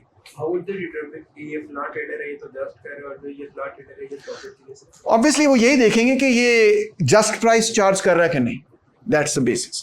अगर ट्रेडर जस्ट प्राइस चार्ज कर रहा है तो उसको वो कहेंगे कि this is not the kind of trader जिनके बारे में जीसस क्राइस्ट ने कहा कि ये निकल जाए, इनका मेरे से कोई ताल्लुक नहीं. उन्होंने सोचा था कि जस्ट प्राइस को क्या कहते हैं कैलकुलेट करना, वो ही मतलब इट्स नॉट एग्जैक्ट, मतलब एग्जैक्ट तो कोई चीज़ नहीं है, मगर मोटा मोटा हिसाब तो वो कह रहे हैं ना, ठीक लग सकते हैं ना आप कि यार ये तो आप बता सकते हैं ना कि मर्चेंट ऑफ वेनिस शाइलॉक की तरह अगर आप ये कहें what a pound of flash, तो आप कह सकते हैं ये तो बड़ा खतरनाक ट्रेडर है.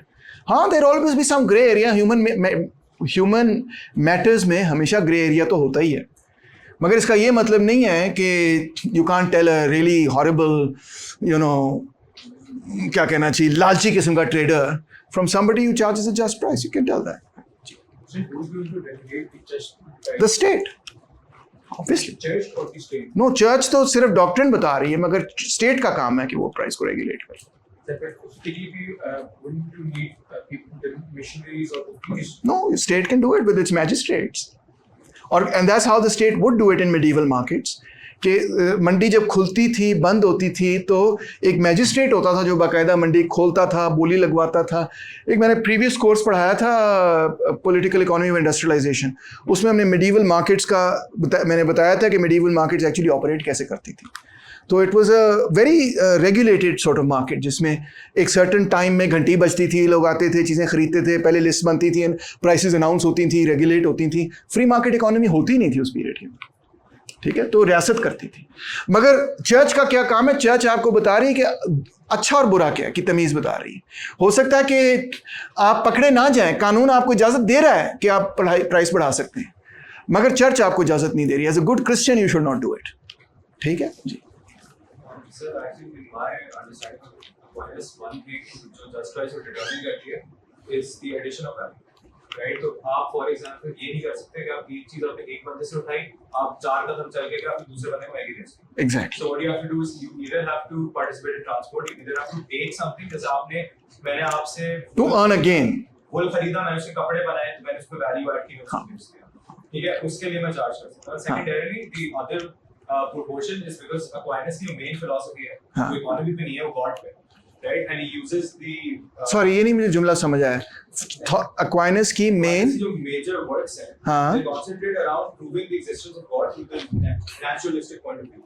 not so much proving the existence of God because he thought that was a given. हाँ, वो उसी को बैक अप कर रहे हैं ना, by showing us कि आपका thought process कैसा होना चाहिए. वही जो हम बहुत सुनते हैं मस्जिदों में कि पत्ता है, पत्ता जमीन से निकला, किसी ने पत्ते को बनाया, जैसे हम हर चीज को. मैंने तो कभी मस्जिद में नहीं सुना, मगर चले आप ठीक कह रहे होगे. मैंने ये सुना है कि हर पत्ता जो पत्ता खुदा की मर्जी के बगैर हिलता नहीं, which is a famous phrase from Al-Ghazali actually. Also, when you were using the pizza वाला example token, so I think what Aquinas would suggest there is कि हमारे दिमाग में एक naturalistic price point उसके लिए Yes. खुदा ने बना के दिया है. नहीं ठीक है, और उससे ऊपर आप नहीं चार्ज कर सकते. अगर नहीं, खुदा ने नहीं बना के दिया. No, at no point has he said that the just price is something revealed by God to our minds or something. That's not the argument. His argument is actually a pretty secular one if you think about it. कि there is something, her commodity की एक certain worth है, एक value है. वो क्या है अभी उसने नहीं बताया आपको, मगर कुछ है, और उस वैल्यू, उसकी वर्थ से ऊपर उसको बेचना जो है ना अनजस्ट है. वैल्यू तो खुदा बनाते हैं ना, कि मार्केट तो अभी एग्जिस्ट नहीं नहीं, इंसान बना रहा है वैल्यू. सरकार जो है वो खुदा की रिप्रेजेंटेटिव ऑन अर्थ है. देखो, एक तो बात ये है कि सरकार जो है वो मर्चेंट की प्राइस डिटरमिन नहीं कर रही. मर्चेंट प्राइस यहाँ पे डिटरमिन कर रहा है, जैसे आप देख रहे हैं, ठीक है, जो ट्रेडर है. अब चर्च जो है वो ट्रेडर को कह रही है कि या पब्लिक को कह रही है कि क्या प्राइस जस्ट है, क्या जस्ट नहीं. जो आपने टेक्स्ट पढ़ा है वो उसका आपने ओरिजिनल टेक्स्ट पढ़ा है. कहीं भी एक जुमला ऐसा नहीं है कि अल्लाह ताला ने कोई जस्ट प्राइस उतारी है किसी प्रोडक्ट के बारे में, या ये कोई डिवाइन चीज़ है. ये नहीं वो कह रहे. वो ये कह रहे हैं कि हर चीज़ जो बनती है, जो हम बना रहे हैं, इंसान खुद बना रहा है, उसकी कोई वर्थ है. ये नहीं वो बताता कि उसकी वर्थ किस तरह से डिटरमिन की जा सकती. That he doesn't tell you. That's kind of like a given. But now what he's saying is कि अगर उसकी वर्थ से ऊपर आप वो बेच रहे हैं या उसके नीचे आप खरीद रहे हैं, तो आप जुल्म कर रहे हैं, आप जाती कर रहे हैं. That's the principle he's establishing of just prices. So you can link it, of course, to Christianity. He has linked it to Christianity in this way, that he has established certain general ethical principles of Christianity, which he takes from the Bible. And then on that basis, he says that to cheat somebody or to defraud somebody, to not tell people that it's a defective product, to charge a price for it that is not worth it, is to cheat them.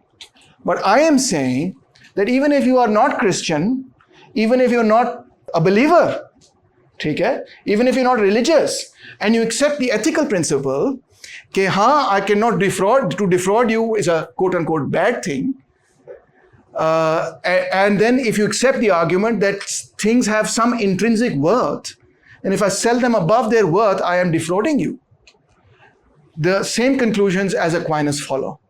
In other words, the just price, what I'm saying is this: the just price theory does not require a theological justification. It can also be justified simply on the basis of a secular foundation. And if you peel away Aquinas' larger theological goal, which no doubt is there, you don't actually require the larger theological goal to agree with many of the things he's saying, which is कि अगर आपके पास एक product है जो defective है, you are obligated to tell the person that इसमें कुछ नुक्स है. इसमें क्या औखी बात है कहने वाली, समझ रहे बात की? Good question though. Thank you for that. जी. सर, आपने यूटिलिटी की बात की है कि अगर बेसिक इकोनॉमिक्स है, प्राइसेस किसी चीज की बढ़ती है जब उसकी फॉर एग्जांपल सप्लाई कम होती है, डिमांड ज्यादा होती है. एक चीज है उसकी सप्लाई सिर्फ 5 है, अब 15 लोगों की डिमांड है, अब यूटिलिटी 15 लोगों की उस पर डिपेंड करती है. मैंने पहली क्लास में ये सारी थियरी सिखाई डिमांड सप्लाई वाली, और मैंने बताया ये कि अब ये हम 2500 साल पीछे जाके दोबारा से आगे आ रहे हैं. तो जब हम दोबारा से आगे आ रहे हैं तो ये सप्लाई एंड डिमांड वगैरह थोड़ी देर के लिए भूल जाओ, क्योंकि अब मैं आपको बता रहा हूँ कि ये थियरी डेवलप कैसे हुई. That's the purpose of the course. ठीक है, तो अभी आपने ज़रा पीछे आना है और पीछे से आगे चलना है, आगे से पीछे नहीं आना. समझ रहे हो? So what I am saying is right now is not trying to establish the focus of Saint Thomas Aquinas is not to understand how market determines prices. ये सवाल ही नहीं है जो वो उठा रहे हैं. पहली स्लाइड में मैंने आपको बताया कि उनका सवाल एथिकल है. What is the just price, what is the ethical price. हो सकता है सप्लाई एंड डिमांड के नतीजे में प्राइस ऊपर चली जाए, नीचे चली जाए. He is asking a different question all together. Is that just? अब ये सवाल कोई इकोनॉमिस्ट नहीं पूछता. जब आप इंट्रोडक्शन टू इकोनॉमिक्स पढ़ते हैं, आप ये पढ़ते हैं हाँ जी डिमांड बढ़ गई, सप्लाई ये हो गई, वो प्राइस बढ़ गई. ये क्वेश्चन ही नहीं रेज होता कि अब ये जस्ट है या अनजस्ट है. Everything is just. प्राइस यहां से यहां चली जाए वो भी जस्ट है, यहां से यहां गिर जाए वो भी जस्ट है. जस्ट है वो एमोरल है. इकोनॉमिक्स अपने आप को कहती है कम से कम कि वी आर एमोरल. वो है एमोरल या नहीं, ये भी एक बहुत बड़ी डिबेट है. बिकॉज मैं तो आर्ग्यू करूंगा वो कहती है अपने आप को एमोरल, मगर वो है नहीं एमोरल. उसकी भी एक सर्टेन मोरालिटी है, और वो मोरालिटी आपको यहां नजर आ रही रिफ्लेक्ट होती हुई कि जिन लोगों से सेंट थॉमस एक्वाइनस आर्ग्यू कर रहा है, आप इन अ सर्टेन सेंस देखें वो आगे जाके नियो क्लासिकल इकोनॉमिस्ट वो वही आर्ग्यूमेंट्स दे रहे हैं जो नियो क्लासिकल इकोनॉमिस्ट आज भी देते हैं, जो इकोनॉमिस्ट आज देते हैं कह लो. वही आर्ग्यूमेंट्स को वो चैलेंज कर रहा है. एक्चुअली हाउ इंटरेस्टिंग कि ये डिबेट उस जमाने से चल रही है. सो आप समझें बात को. ये नहीं डिबेट हो रही कि प्राइसेस डिटरमिन कैसे होती. ये डिबेट हो रही है कि इखलाकी तौर पर दुरुस्त कीमत क्या होनी चाहिए. आप समझ आइए प्रैक्टिकल नहीं होगी ना. क्यों? 5 लोग वो सप्लाई 5 की 15 की डिमांड है, अगर मैं कहूं मैं एक ही कीमत पे सबको देता हूं तो घट जाएगी आपको. नहीं, कोई जरूरी नहीं, बिल्कुल जरूरी. ये सिर्फ ये होगा कि कुछ लोगों को नहीं मिलेगी, फिर नहीं होगा क्योंकि कम होगी चीज. वो तो होता है, या ज्यादा होगी चीज या कम होगी, जो भी है. मार्केट क्लियर नहीं होगी. मार्केट का ना क्लियर होना कोई सिन नहीं है, कोई क्राइम नहीं है.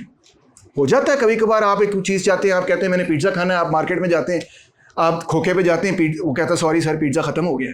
तो आप क्या कहते हैं, मेरे साथ ज्यादती हुई है. No, you are disappointed, but you don't feel you been wronged in some way, right? That's all. Market clearing is itself already some sort of supra ethical principle we've created without realizing that we've passed it in surreptitiously. See my point? आगे चलते हैं. अब objection 3, वो जो बात थी कि clerics को ट्रेड में इन्वॉल्व नहीं होना चाहिए. वो कहता है ये बात काफ़ी हद तक दुरुस्त है. मिसाल तौर पे he quotes and he says no man being a soldier to God entangleth himself with secular businesses. ये सेक्युलर बिजनेस है, दुनियावी काम है। दुनियावी कामों में उन लोगों को शामिल नहीं होना चाहिए जो खुदा का काम कर रहे हैं, ठीक है। तो nevertheless it is lawful for clerics to engage in trade that is directed to supply the necessaries of life। तो अगर वो काम कर रहे हैं जो सोसाइटी के लिए अच्छा है, कि वो चीज़ें प्रोवाइड कर रहे हैं जो सोसाइटी की ज़रूरत है, तो फिर इसमें वो कोई बुरा काम नहीं कर रहे, ये वो कर सकते हैं। वैसे बेहतर है कि वो ना करें। जो डाइवर्सिटी इकोनॉमिक थिंकिंग के अंदर वेस्ट के अंदर एग्जिस्ट करती है, वो यहाँ नहीं एग्जिस्ट करती, क्योंकि हम जब यहाँ से इकोनॉमिक्स करने जाते हैं तो हम वही इकोनॉमिक्स करते हैं जो मेन स्ट्रीम इकोनॉमिक्स वहाँ पे है। तो वहाँ पे अगर 80% economics is dominated by one school, तो यहाँ पे 99% economics is dominated by that 80% economics from the West. क्योंकि we don't want to get too unconventional. If we get too unconventional, यहाँ को नौकरी ना दे, कहा कि पढ़ के आगे सानू से पता ही। वेस्ट में तो हायक भी बहुत है, यहाँ पे तुम हायक पढ़ते ही नहीं हो। Hayek is a lot worse than. Well, Hayek is not really an economist. Excuse me. He's not really an economist. Hayek is read much more in politics and other things, because Hayek is not really Road to Freedom, for example. It's not an economics book. Mises is economics. Von Mises and the Austrian school. और ये सारा कुछ जो Austrian school से निकला है, जिसको हम आज इकोनॉमिक्स कहते हैं। What is the monetary value जो उसको quantify करेगी? मैं जितना कुछ भी कहता हूँ कि यार मेरा कोई जितने मर्जी पैसे मेरी ले रहे हैं, तो how would we quantify that exact value? Well, to be fair, I mean, Aquinas is not telling you that. Exactly. He is not telling you that. But he is saying that there is some fair justification for your labors. If you've taken something to Dubai or whatever, there is some fair compensation for that. And you are owed that for your troubles. He accepts that. And he's right, he writes on it explicitly. इसी reading के अंदर उसने लिखा हुआ है कि अगर आपने, जिस तरह आप कह रहे थे, वैल्यू ऐड की है, तो आपका वो ड्यू है, मगर उससे ज़्यादा नहीं आपका due. That's what he saying. अभी वो इस कैलकुलेशन में नहीं पढ़ रहा कि what is the just price, वो सिर्फ इस कैलकुलेशन में पढ़ रहा है कि चीज़ों की कोई वर्थ है, और उस वर्थ से अगर आप उनको महंगा बेच रहे हैं या सस्ता खरीद रहे हैं, तो आप किसी दूसरे के साथ ज़्यादती कर रहे हैं। ये बात क्या आप एक्सेप्ट कर सकते हैं? अच्छा, आप फॉर एग्जांपल कहते हैं, जो मेरे बीच में इकोनॉमिक्स के दोस्त बैठे हुए हैं, तो उनको ये पूरी डिबेट ही बड़ी अजीबोगरीब लगेगी। शायद उनको ये लगे कि ये सारी डिबेट ही बड़ी, what was the word, impractical है। मगर गौर करें कि एज कंज्यूमर्स जब आप मार्केट में जाते हैं, तो आपके जहन में यही बातें होती हैं। ब्रेक में मैं ये कह रहा था, फिर रिपीट करता हूँ, कि फ़र्ज़ करें मैं मार्केट में जाता हूँ और मुझे वहाँ पे ये थर्मस नज़र आती है, और मैं कहता हूँ हाँ जी कितने की है, वो कहती 10,000 रुपये की। आप इमीडिएटली क्या करते हैं उस थर्मस के साथ? आप नीचे देखेंगे, आप ऊपर देखेंगे, आप उसको स्क्रैच करेंगे, आप उसको खोलेंगे, आप उसको बंद करेंगे, आप उसको खोल के अंदर देखेंगे, ज़्यादा से ज़्यादा उस चीज़ को देखने की कोशिश करेंगे, समझने की कोशिश करेंगे। क्यों? क्या कर रहे हैं आप? अगर मार्केट प्राइस जो है वो मार्केट प्राइस है और वही ठीक प्राइस है, तो आपको तो बस कहना चाहिए ठीक है, लें या ना लें। क्या चेक कर रहे होते हैं आप? बताएं क्या चेक करते हैं? क्वालिटी देख रहे होते हैं, और आप एक जजमेंट कॉल करते हैं।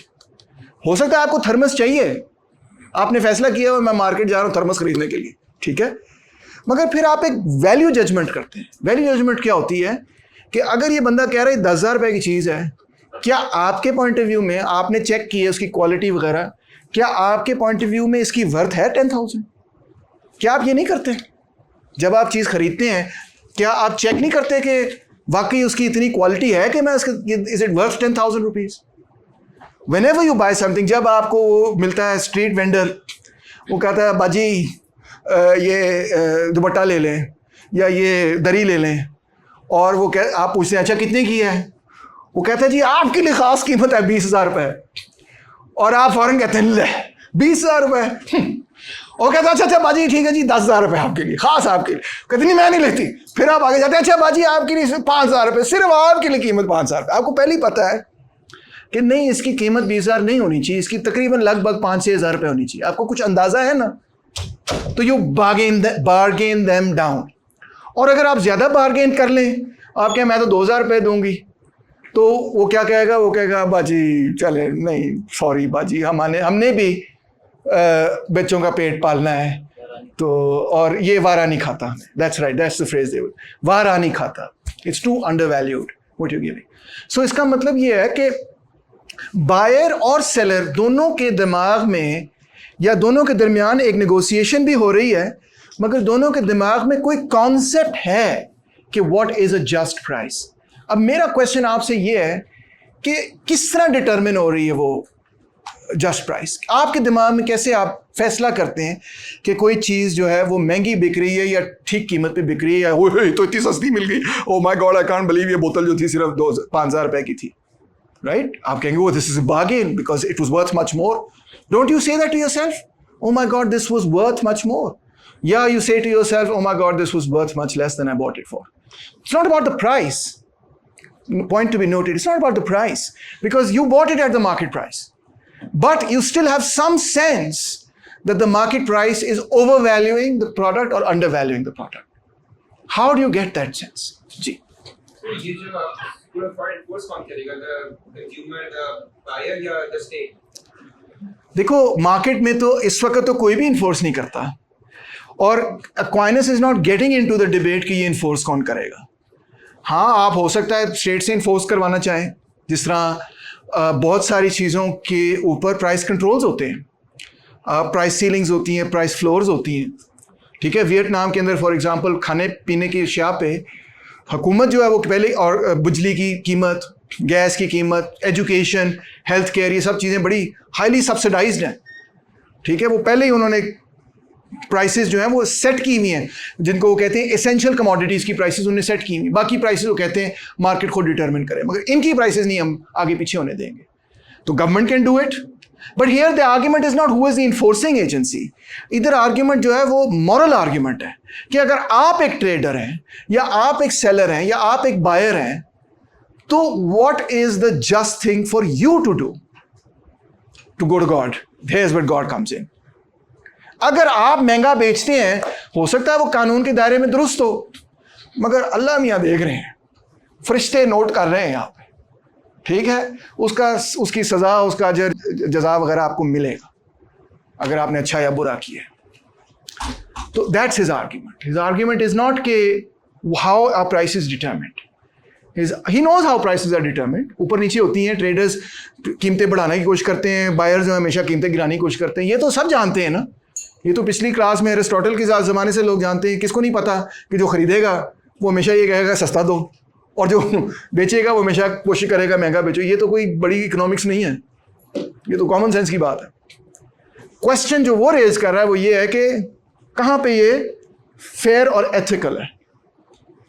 तो ये दैट इज द क्वेश्चन. और इसका कोई ना कोई सेंस हर सोसाइटी में है. इवन उसमें भी होता है जो इतनी इकोनॉमिक्स पढ़ बैठता है कि वो जब उसको ये सवाल डायरेक्टली पूछो वो ये कहेगा ये तो सवाल ही इंपॉर्टेंट नहीं है, मगर जब आप मार्केट में जाओगे तब आपके लिए अहम हो जाएगा यही सवाल कि यार ये मुझे चीज़ जो बेची थी ये डिफेक्टिव थी, मैं तो केस करूंगा तुम्हारे खिलाफ.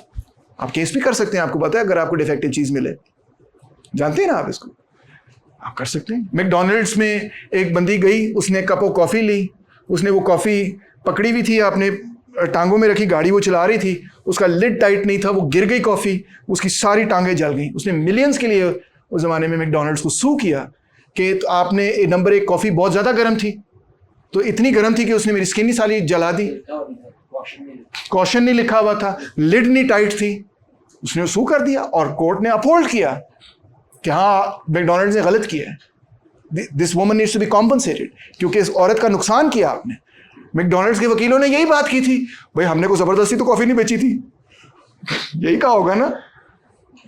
उन्होंने कहा होगा कि भाई हम कैसे बताते हैं कि लिड टाइट नहीं है, वगैरह वगैरह, सारी ये बातें उन्होंने वहाँ रखी होंगी जो यहाँ पे भी हो रही हैं. तो मगर उन्होंने कहा no, it was your obligation to inform कि the coffee is hot, careful, hazard, coffee is hot. अब वो लिखते हैं, अब वो force to write that. Cigarette के ऊपर लिखा होता है hazardous to your health, by law लिखा होता है. इंफॉर्मेशन आपको प्रोवाइड करनी है एज ए कंज्यूमर. अगर आपको डिसइंफॉर्मेशन की बुनियाद पे कोई चीज़ बेची जाती है तो सोसाइटी पै जाती है उस कंपनी को. क्यों? Obviously society does have, even that part of society that reads too much economics, nonetheless does have some concept of what is a fair and just trade and what is an unfair and unjust trade. That is separate from just the mechanism of demand and supply. Defective products should not be sold. Information has to be provided. There is some concept of a just price beyond which either in buying or selling, the public may start a class action suit. That is known to happen. All of these things are part of the reality of consumer behavior, even if denied in economic theory. Yes. Sir stock market में तो information asymmetry पे ही चलती है, मतलब कि एक बंदे को नहीं पता उसने खरीद ली है तो they True. sell it off. And what is, when you have lopsided asymmetrical information, how do people challenge that in court? They call it insider trading. And it's not legal. It's totally illegal to have insider trading. Because actually you're supposed to give equal information. How did that happen? Why did that happen? Because public ने कहा ये क्या बकवास है, इस बंदे को तो पहले ही पता था कि स्टॉक बढ़ने लगा है, इसने पहले इन्वेस्ट कर दिया, हमें पता ही नहीं था, ये तो हमारे साथ फ्रॉड हुआ. और ऐसे कई फ्रॉड हुए by the way. So from the 20s onwards ऐसे कई बड़े बड़े फ्रॉड हुए. 29 का स्टॉक मार्केट क्रैश ही ऐसे फ्रॉड्स की वजह से हुआ. तो उसके बाद पब्लिक पै गई गवर्नमेंट को कि भाई ये तो इनसाइडर ट्रेडिंग सारी हो रही थी. सारे जो अमीर लोग थे उन्होंने गरीबों ने स्टॉक्स में इन्वेस्ट करना शुरू कर दिया 20s में, और 29 तक अमीरों ने सारे वो गरीबों के जो स्टॉक्स थे खा पी गए, और गरीबों को इतना नुकसान हुआ जिसकी कोई हद हिसाब नहीं, और अमीरों को फायदा हुआ. उसके बाद पब्लिक पै गई. ये कैसे हो सकता है? उसके बाद फिर उन्होंने रेगुलेशंस वगैरह इंट्रोड्यूस करनी शुरू की इनसाइडर ट्रेडिंग के खिलाफ. अगर आप पकड़े जाएं, आप एज एन इनसाइड ट्रेडिंग में पकड़े जाएं तो बहुत बड़ा सिविल सूट हो जाता है आपके खिलाफ, है ना. So all of this is part, और it is practically part of reality. मैं ये आपको बता रहा हूँ कि ये कोई सिर्फ हवाई फायर नहीं है. जब आपके साथ होगा तब आप फौरन रिएक्ट करेंगे, कि जब आपके साथ ये कोई इस किस्म की ज्यादती होगी ठा करके आप रिएक्ट करेंगे. ओ तेरी ऐसी करेंगे ना, सूट भी करेंगे, सू भी करेंगे, सोशल मीडिया पे जाके ट्विटर पे जाके गालियां भी निकालेंगे. करेंगे कि नहीं करेंगे? आप ये नहीं कहेंगे नहीं वो तो डिमांड एंड सप्लाई का मसला था, मैं क्या कर सकता हूँ. Nobody will say that, because you have a sense of some intrinsic worth of that commodity and you feel that you've been cheated out of something. You have that sense, and that sense is not created in you by an economics course. It's just there automatically. I don't know how it's there. I'm not answering. He's not answering why it's there, but I'm telling you it's there. And now we want to discover and understand कि वो कैसे है आप में. What is the foundation of it? That's the secret. That's the interesting question, in my opinion, that gets raised from this reading. आगे चलते हैं जी. Of the sin of usury, Riba के बड़े सख्त खिलाफ थे. क्रिश्चियंस भी, मुसलमान भी, यहूदी भी, एरिस्टोटल भी, फिलोसोफर्स भी, मार्क्सिस्ट भी, सारे खिलाफ हैं. कुछ लोग नहीं हैं जो उसमें से फ़ायदा भी उठाते हैं.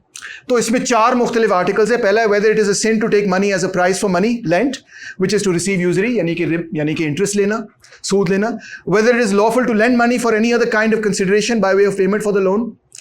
Whether the man is bound to restore just gains derived from money taken in usury, and whether it is lawful to borrow money under a condition of usury. तो इसमें आप सारे ये मुख्तलिफ चीज़ें देखेंगे. बड़ी सारी ऑब्जेक्शंस हैं जी. जो यूजरी करते हैं वो कहते हैं पहले कि वो कोट करते हैं बाइबल को, at my coming I might have exacted it with usury, at the coming second coming of Christ basically the Bible is saying I will extract it with usury, therefore it is not a sin. वो कहते हैं इसका मतलब है यूजरी तो सिन नहीं है. दूसरा वो कहते हैं thou shalt not venerate to thy brother money nor corn nor any other thing but to the stranger. Stranger को आप दे सकते हैं कर्जा, तो इसका मतलब है कि, और एक और लिखा है thou shalt venerate to many nations and shall not borrow of anyone. या venerate का मतलब है किसी को कर्जा देना, तो इसका मतलब है दूसरी कौमों को भी आप कर्जा दे सकते हैं और नॉन क्रिश्चियंस को भी आप कर्जा दे सकते हैं, या नॉन जूस को आप कर्जा दे सकते हैं जी. Yes exactly right. Civil law allows usury to be taken, कानून के खिलाफ नहीं है, वही वाली पुरानी argument. Lend hoping for nothing thereby therefore it is not a sin, ये भी कहीं एक जगह लिखा हुआ है बाइबल के अंदर, तो वो कहते हैं ये भी देखो इससे प्रूव होता है कि it's okay. It is not a sin to accept a price for doing what one is not bound to do. मेरे पे कोई फर्ज तो नहीं था कि मैं आपको कर्जा दूं, मैंने आपको कर्जा दिया, मैंने आप पे एहसान किया, इसका मतलब है कि आप जो है थोड़े से मुझे एक्स्ट्रा पैसे दें क्योंकि मैंने एहसान किया. Silver is made with coins does not differ especially from silver made into a vessel, यानी कि चांदी का अगर कोई जग हो और चांदी के कॉइन हो वो एक ही चीज़ है. तो चांदी का जग आप जब किसी को दे देते हैं कि आप इस्तेमाल कर लें, उसके एवज़ आप कुछ रेंट ले सकते हैं उससे. तो इसी तरह अगर मैंने चांदी किसी को दी तो उसका भी मुझे रेंट मिल जाना चाहिए. ये आर्ग्यूमेंट है. सो और फाइनली वो कहते हैं further anyone may lawfully accept a thing which is owner freely gives him. तो आपने अपनी मर्जी से मुझे वापस रिबा दिया है ना, मैंने को ज़बरदस्ती तो नहीं आपसे लिया.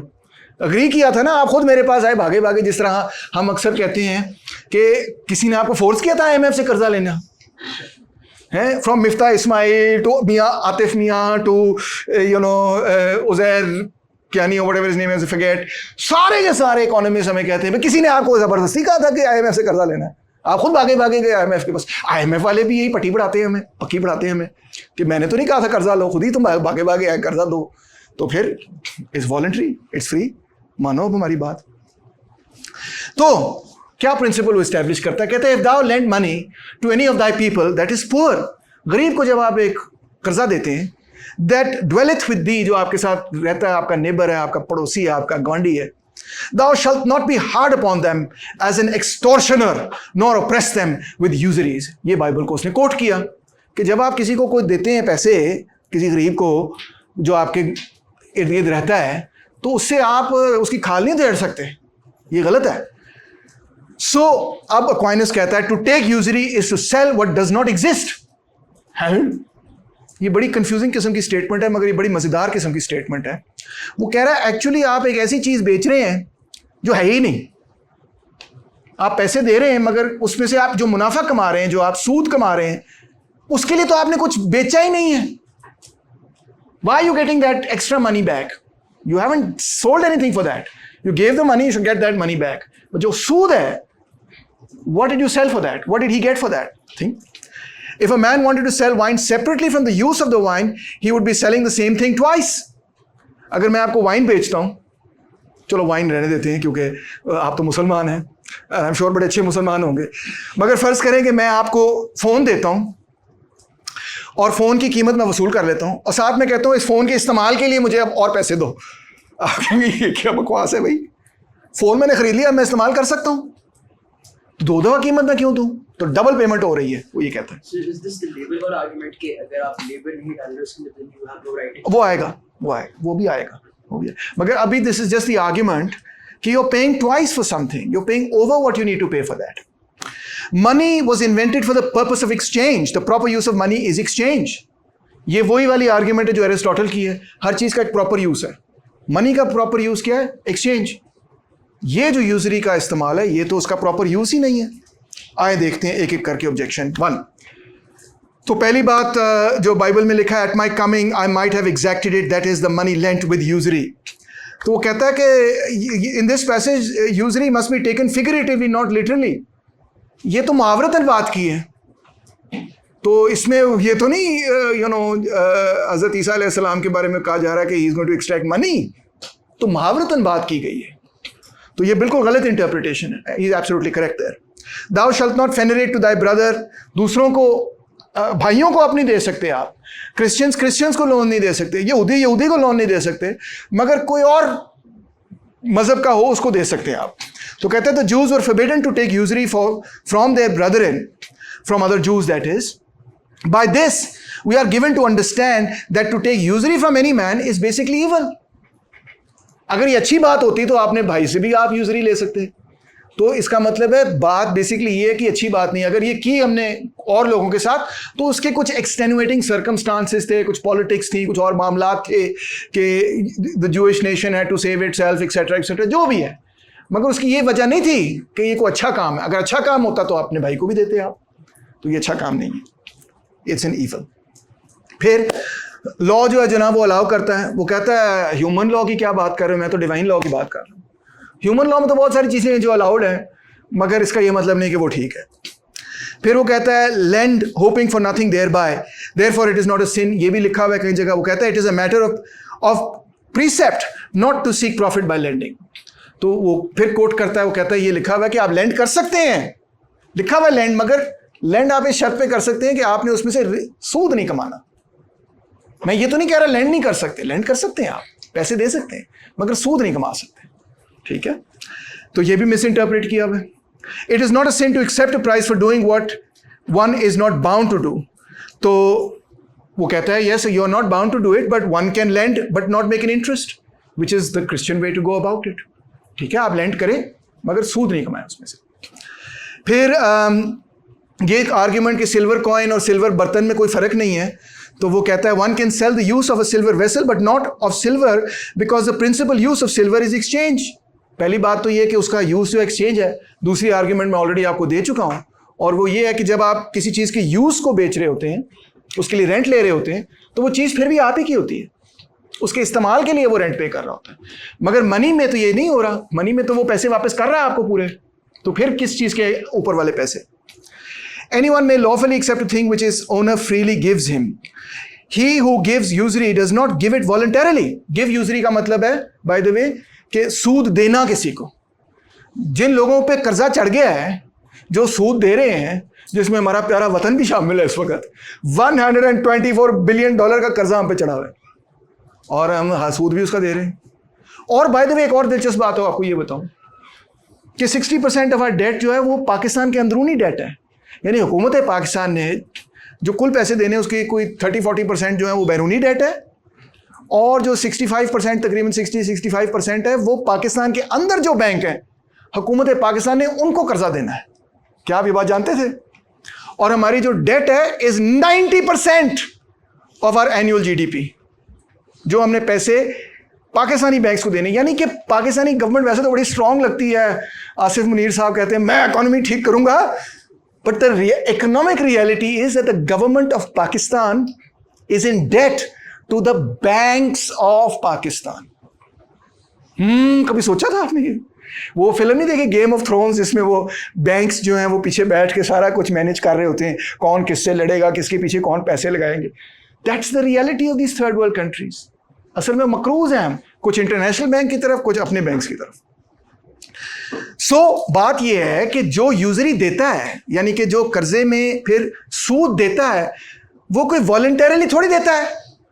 वो ये तो नहीं कहता हाँ मेरा बड़ा दिल चाह रहा है कि आपको सूद दूं। पाकिस्तान कोई वॉलंटरली सूद दे रहा है, उसकी मजबूरी है। Insofar as he needs to borrow money which the owner is unwilling to lend without usury. उसकी ज़रूरत है सख्त किस्म की, जिसकी वजह से वो कर्जा लेता है उसका, और जो कर्जा देता है वो उसका it takes advantage of the fact कि इसकी सख्त ज़रूरत थी। आगे चलते हैं। तो आगे आर्ग्यूमेंट ये है whether it is lawful to ask for any other kind of consideration for money lent.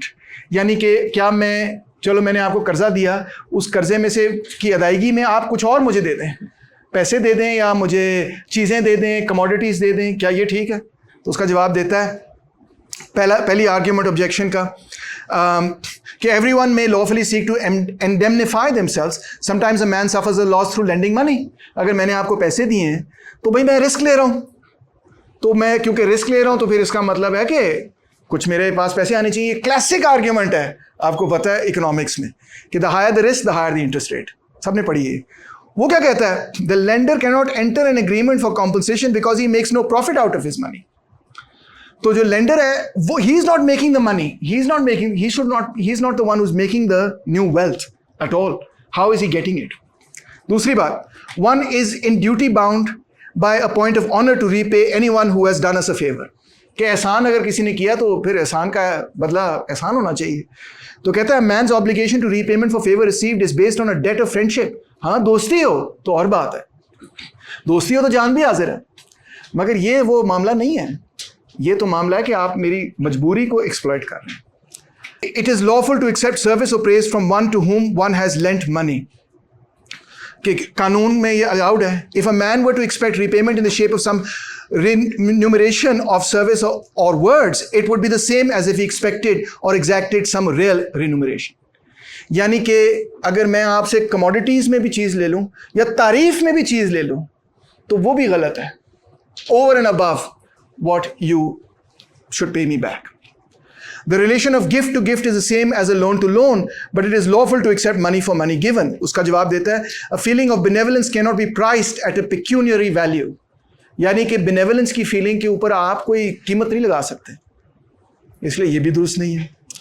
The lender by transferring his ownership of a sum of money removes the money further from himself than he who entrusts it to a merchant और craftsman. मैंने पैसे आपको दिए, मेरे से पैसे वो चले गए, और आपने आगे मर्चेंट को दिए, वो रिलेशनशिप करीब है। उसका जवाब देता है फर्स्ट, ये सुनो, ये बड़ी, मैं तो कहता हूँ ये बम जैसी स्टेटमेंट है। कहता है first it is the borer who is taking the risk. ओए होए होए, गेम ही सारी उल्टा दी एक्वाइनस भाई ने। उन्होंने कहा माइक ड्रॉप। क्यों? उसने कहा कि आप कहते हैं बैंक रिस्क ले रहा है, रिस्क तो वो बंदा ले रहा है जो कर्जा ले रहा है, वो तो तबाह बर्बाद हो जाएगा जो कोलैटरल उसने रखा हुआ है। ये कैसे आप कह सकते हैं बैंक रिस्क ले रहा है? और काम तो उसने कराना है ना, तो रिस्क कौन ले रहा है? तो वो रिस्क तो सारा उस पे है, उसके सर पे है। उसने वो पैसे इकट्ठे करके अब कुछ ना कुछ उससे करना है जिससे वो इंटरेस्ट कमा के फिर वो पैसे भी वापस करे, उससे ऊपर पैसे भी वापस करे। हाउ कैन यू से the bank is taking the risk? He has to pay it back. Second, when one gives money to a merchant, it is also not the merchant that takes the risk. अगर मैंने कर्जा लिया और फिर उसके बाद मैंने मर्चेंट को पैसे दिए कि जाओ जाके वो चीज़ खरीद के आओ और फिर उसमें से मुनाफा कमाओ, मेरे साथ शेयर करो, ठीक है, उसमें से फिर मैं कर्जा वापस अदा करूंगा, तो मर्चेंट तो रिस्क नहीं ले रहा। अगर फर्ज करो मर्चेंट गया और उसकी वेसल डूब गई, तो मर्चेंट का क्या गया? चलो वेसल चलेगी, सॉरी, ओके। मगर फर्ज करो वो गया और उसने एक चीज़ ली और रास्ते में वो ख़राब हो गई, तो मेरे पैसे डूब गए ना, इसके तो नहीं डूबे। समझिए आप, मर्चेंट की वैसे भी रकम अलग अदा की जाएगी, तो रिस्क तो सारा मैं ले रहा हूँ दोनों सिचुएशंस में। यार ये तो मुझे बहुत ही मज़ेदार स्टेटमेंट लगी, क्योंकि उसने तो सारी इकोनॉमिक्स यहाँ पे उल्टा दी है, या हो सकता है इकोनॉमिक्स ने उसको उल्टा दिया बाद में, मुझे नहीं पता which is which.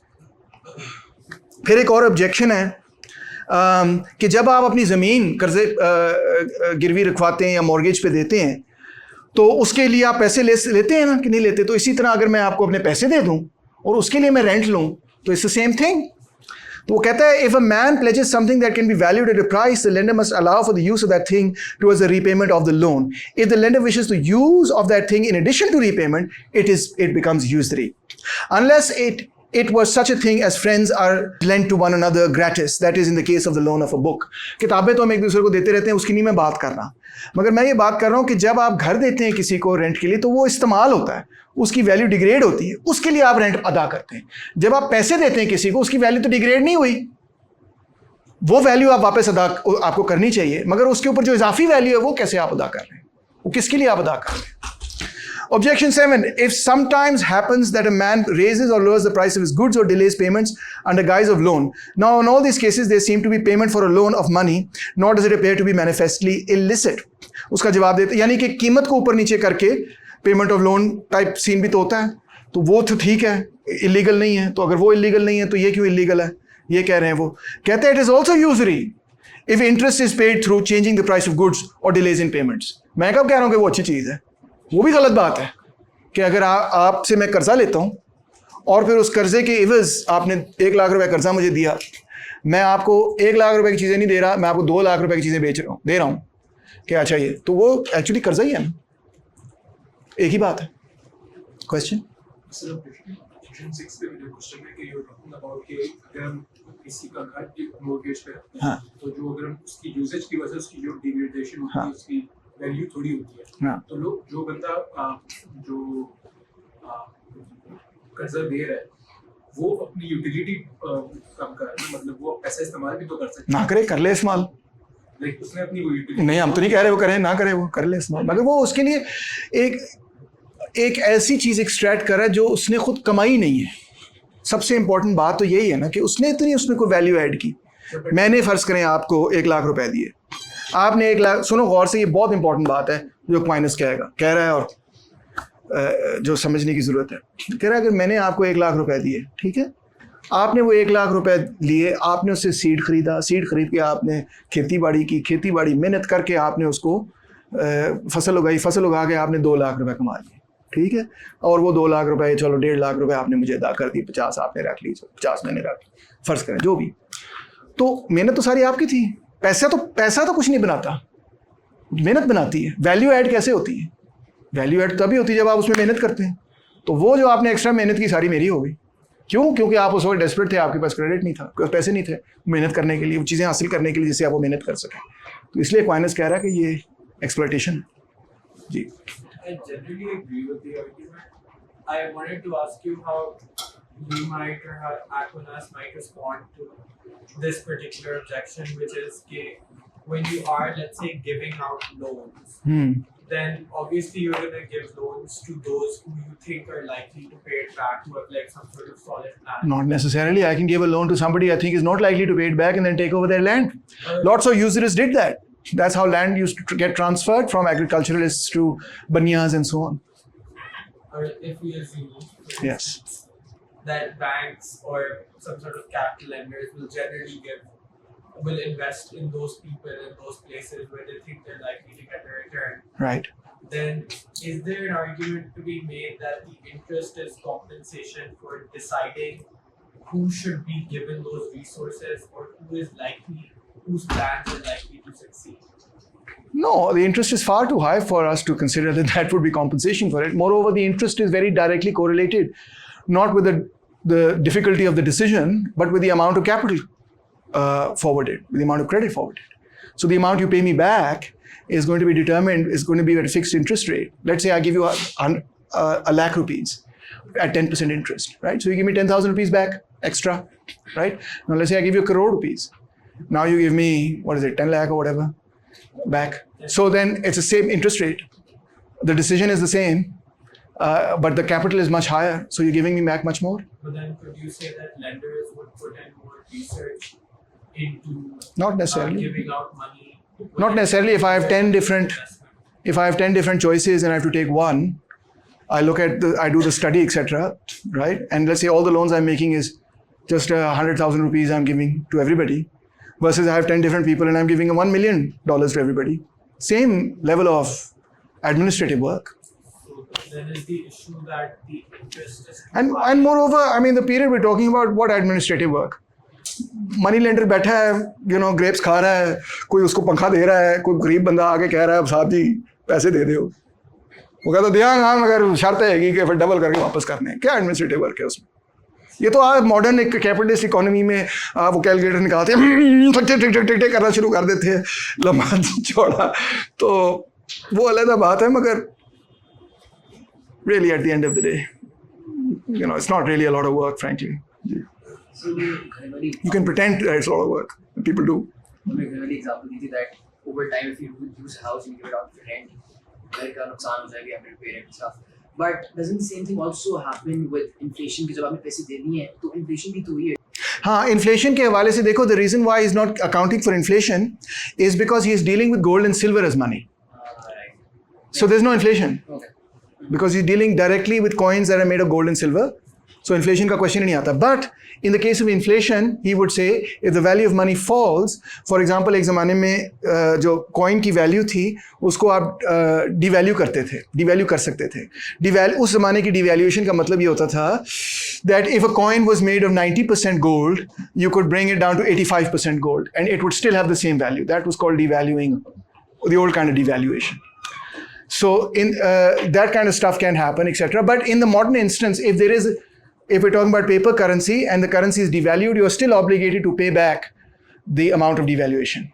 So if I've given you a lakh rupees and there's 10% inflation, now you have to give me back 110, because 110 today is equal to 1 that I gave you. That's zero interest. Real interest rate is zero. Yes. So Aquinas would be fine with real interest rate being zero. He would not be fine with real interest rate being above, any amount like that. परेशान हो गए हो, मुझे पता है. I can see it in your eyes. I can see it in your face. परेशान हो गए हो. All your thoughts and beliefs are being challenged. I know. But कोई नहीं, घबराओ नहीं. इमरान खान ने कहा है, घबराना नहीं. Thank you. अच्छा. So यहाँ पे भी objections है whether man is bound to restore whatever profits he has made out of money gotten by usury. The first objection is if the root be holy, so are the branches. If the profit is made from usury, interest needs to be paid. ये money lenders ने कहा, तो उसने जवाब दिया, the root is not just the money but the work done, hence the comparison fails. उड़ा के रख दिया, मैं कहता हूँ एक जुमले में. अच्छा, दूसरी ऑब्जेक्शन ये थी, मनी लेंडर्स कहते हैं property accruing from usury must be sold and the price repaid to the persons from whom the usury was extorted. अगर मैंने उससे मलकियत खरीदी है तो फिर क्या होगा? वो कहता है property acquired from usury to the person who bought it belongs to the person who bought it. So मैंने अगर आपको पैसे दिए, उससे आपने ज़मीन खरीदी, तो तब क्या सिचुएशन बनेगी? कहता है कि वो प्रॉपर्टी इसकी है मगर इसने मेरा कर्जा वापस करना है, सो कर्जा सूद के साथ वापस नहीं करना. सो क्या होगा? It is commanded that the property be sold and the amount borrowed be returned. तो इस केस में वो प्रॉपर्टी उसने खरीदी, मगर उसने मेरा कर्जा वापस करना है, वो मेरा ड्यू है, वो मेरा राइट है. वो अपनी प्रॉपर्टी बेचे और वो हिस्सा मुझे वापस अदा करे जो उसने मेरे से लिया था. बाकी वो रख ले, ठीक है। That which a man buys with the proceeds of usury is due to him by reason of the money he paid for it, say the money lenders. जवाब आता है, the new wealth made does not belong to the usurer but to the borrower, because it is not money but the hard work of the borrower that creates the new wealth. कितनी मजेदार बात की है भाई। काम तो सारा उसने किया जिससे वैल्यू एडिशन हुई है। जिसने पैसे दिए वो तो घर बैठा हुआ था, वो तो सिर्फ एडमिनिस्ट्रेटिव रिपोर्टें ले रहा था। चलो थोड़ा सा एडमिनिस्ट्रेटिव रिपोर्टों के लिए दे देते हैं, ठीक है। अच्छा आगे, whether it is lawful to borrow money under condition of usury, he that suffers injury does not sin, he says. क्या बोरो करना भी बुरी बात है? अगर मैं किसी से कर्जा लेने जा रहा हूं तो क्या मैंने कोई जुर्म तो नहीं, मगर मैंने कोई बुराई की है? तो कहता है, he that borrows money under a condition of usury consents in the sin of usurer and gives him an occasion of sin. ये सॉरी मनी लेंडर्स कहते हैं कि अगर आपने मेरे से कर्जा लिया है और कर्जा लेना बुरा है तो आप भी तो सिनर हैं, आपने भी वो काम किया जो बुरा है, बुराई है। तो जवाब देता है, he who borrows for usury does not consent to the usurer's sin but makes use of it. आपने कंसेंट नहीं किया मेरी सिन में, सिन मैंने ही की है। आपकी मजबूरी थी जिसकी वजह से आप मेरे पास आए, और मेरा जो सिनफुल काम था उससे आपने थोड़ा सा अपने घर बार को चलाने के लिए फायदा उठाया। Borrower is free of sin, borrower पे नहीं है इल्जाम। दूसरा, one should not excuse sin on the ground of worldly benefit, therefore the borrower is also not to be excused. कहता है, it is the usurer who finds an equation of sin in the malice of his heart. यानी usurer जो है ना वो आपकी मजबूरी का फायदा, जो मनी लेंडर है ना वो आपकी मजबूरी का फायदा उठा रहा है। आप तो मजबूर हैं जिस वजह से आप कर्जा ले रहे हैं। तो इसलिए there is passive scandal on his part. असल में उसको पता है कि आप फंस रहे हैं उसके ग्रिप में। Nor is this passive scandal reason why the other person should desist from borrowing if he is in need, since this passive scandal arises not from weakness or ignorance but from malice. उसके दिल में malice है, दूसरे के दिल में या दूसरे के सामने मजबूरी है। तो जो मजबूर है उसको नहीं कहा जा सकता कि उसकी कोई गलती है। फिर ये आर्ग्यूमेंट मनी लेंडर्स ने की कि it is unlawful to deposit one sword with a madman, a maiden with a libertine और food with a glutton. It is similarly unlawful to deposit one's money with a usurer, neither therefore is it lawful to borrow from a यूजरर।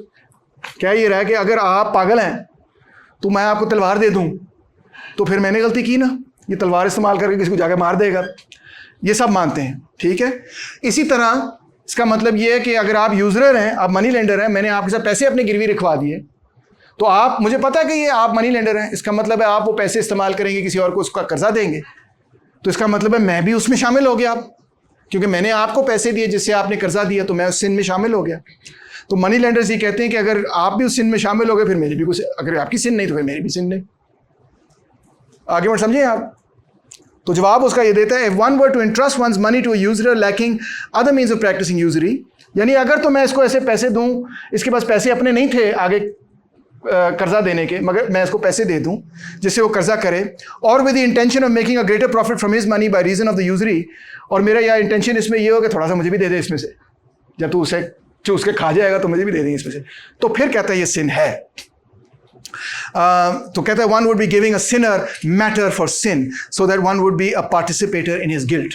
तो ये बुरी बात है। मगर if on the other hand the user to whom one entrusts one's money has other means of practicing usury, there is no sin in entrusting it to him that it may be in safer keeping, since this is to use a sinner for a good purpose. So अगर मैंने इसको इस वजह से दिए, इस वजह से नहीं दिए कि मुझे इसमें से पैसे मिलेंगे, अगर मैं उसको ना भी देता तो वो आगे कर्जे दे ही रहा होता, मेरे पैसे उसने आगे कर्जे में नहीं दिए, मैंने सिर्फ इसके पास इसलिए रखे क्योंकि मैं गरीब आदमी था, मेरे पास झोंपड़ी थी, उसके पास एक पक्का मकान था, उसके पास 2 बंदे भी बाहर खड़े थे और वो मेरे पैसे को बचा सकते थे, महफूज रख सकते थे, तो फिर मैंने इसमें कोई बुरी बात नहीं की, ठीक है। So borrower is forgiven, and if I give money to a money lender only with the intention of safekeeping, that is forgiven. Okay, conclusion, finally. सबसे पहली बात तो मैं ये कहूँगा कि आपने पिछले क्लास में एरिस्टोटल को पढ़ा, इस क्लास में आपने पढ़ा होगा कि कई जगह वो लफ्ज़ इस्तेमाल करता है, द फिलोसोफर से या द फिलोसोफर सेज। वो किसकी बात कर रहा है? अरस्तू की बात कर रहा है। और गौर कीजिए कि उसकी जो आर्ग्यूमेंट है यूजरी के खिलाफ वो आइडेंटिकल है to Aristotle's argument for against usury as well as his argument about just price theory. मिसाल के तौर पे आपको याद होगा कि एरिस्टोटल ने यह कहा था कि जहाँ पे रेसिप्रोसिटी नहीं होगी तो वहाँ पे एक्सचेंज नहीं होगा, एक्सचेंज वहीं पे होगा जहाँ पे रेसिप्रोसिटी होगी। याद है आपको? यानी कि मुझे उतनी वर्थ की चीज़ मिले जितनी वर्थ की चीज़ मैं आपको दे रहा हूँ, ये एरिस्टोटल ने कहा। अब यही आर्ग्यूमेंट उसने इस्तेमाल किया और सेंट थॉमस एक्वाइनस ने, और ये कहा कि if I am not getting from you the same value that I am giving to you, तो दैट इज नॉट जस्ट। आप गौर करें कि वेयर इज एरिस्टोटल जो है वो इस्टेब्लिश कर रहा था कि प्राइसिंग का मैकेनिज्म क्या है, कि एक्सचेंज होगा नहीं जब तक कि दोनों साइड्स इक्वल रेसिप्रोसिटी ना करें। यहाँ पे आर्ग्यूमेंट इज बीइंग यूज्ड कि जहाँ इक्वल रेसिप्रोसिटी नहीं होगी, उसकी पॉसिबिलिटी है, वहाँ पे इनजस्टिस हो रही है। So it's basically an extension of Aristotle's argument and but उसकी जस्टिफिकेशन वो एरिस्टोटल से भी निकालता है और बाइबल से भी निकालता है, और दोनों को जोड़ के कहता है कि ये है क्रिश्चियनिटी की जस्ट प्राइस थी। इसी तरह यूजरी की आर्ग्यूमेंट टोटली एरिस्टोटल से डिराइव्ड है। इसीलिए मैं आपको शुरू में कह रहा था कि अगरचे उसका ओवरऑल मकसद वही है, as you said correctly, to prove the righteousness of the doctrines of Christianity, मगर इसमें और बहुत कुछ हो रहा है जस्ट अंडर द सरफेस जो हमें समझने की जरूरत है। तो गौर करें कि यूजरी पे जो उसकी आर्ग्यूमेंट है about the proper use of a thing, वो ही जो टेलियोलॉजी की मैंने बात की थी कि हर चीज किसी मकसद के लिए बनती, जब उस मकसद के लिए इस्तेमाल होती है वो उसका राइट यूज है। तो पैसा किस मकसद के लिए है? एक्सचेंज के लिए, वो उसका राइट यूज है।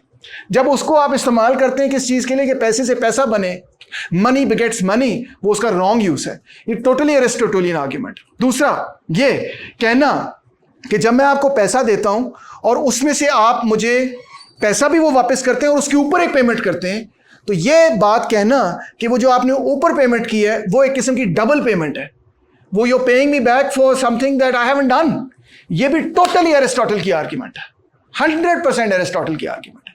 और ये भी सेंट थॉमस एक्वाइनस ने उठा के क्रिश्चियनिटी के साथ जोड़ के प्रेजेंट किया कि देखो ये गलत है, यूजरी गलत है। So you can see a huge influence of Aristotle in the works of Saint Thomas Aquinas. दूसरी बात ये कि अगरचे डिबेट थियोलॉजिकल है, it is attempting to establish a system of reciprocity and fair trade.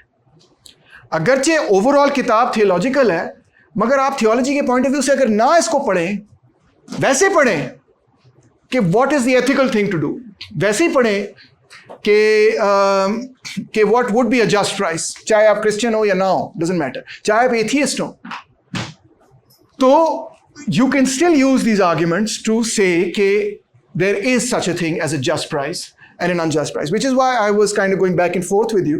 You understand now why I was going back and forth with you, that you don't have to accept the theological premises of St. Thomas Aquinas to accept many of the arguments that he makes for the just price theory. You can even move away from his reasoning, which sometimes is based on the Bible, but you can also see that there is much reasoning in there which is not dependent on the Bible, but is dependent on, you could be a completely secular thinker and see that it fits together, it works together even without the justification from the Bible. Finally, you see here that there is no support for a free market. It's the opposite. Their price needs to be regulated, he's saying. Whether you regulate it through ethical means, because you yourself feel कि भाई मैं एक अच्छा इंसान बनना चाहता हूँ, एक अच्छा क्रिश्चियन, एक अच्छा मुसलमान या एक अच्छा यहूदी होना चाहता हूँ, तो आप खुद उसको अपने रेगुलेट करते हैं कि नहीं यार मुझे पता है इस चीज़ की कीमत 10,000 रुपये लगभग होनी चाहिए, मैं 20,000 की नहीं बेच सकता उस बेचारी को, अगर मैं बेचूंगा तो मैं गलत कर रहा हूँ। So that's the idea. Price needs to be regulated. It can, number one, be regulated by just your own sense of morality.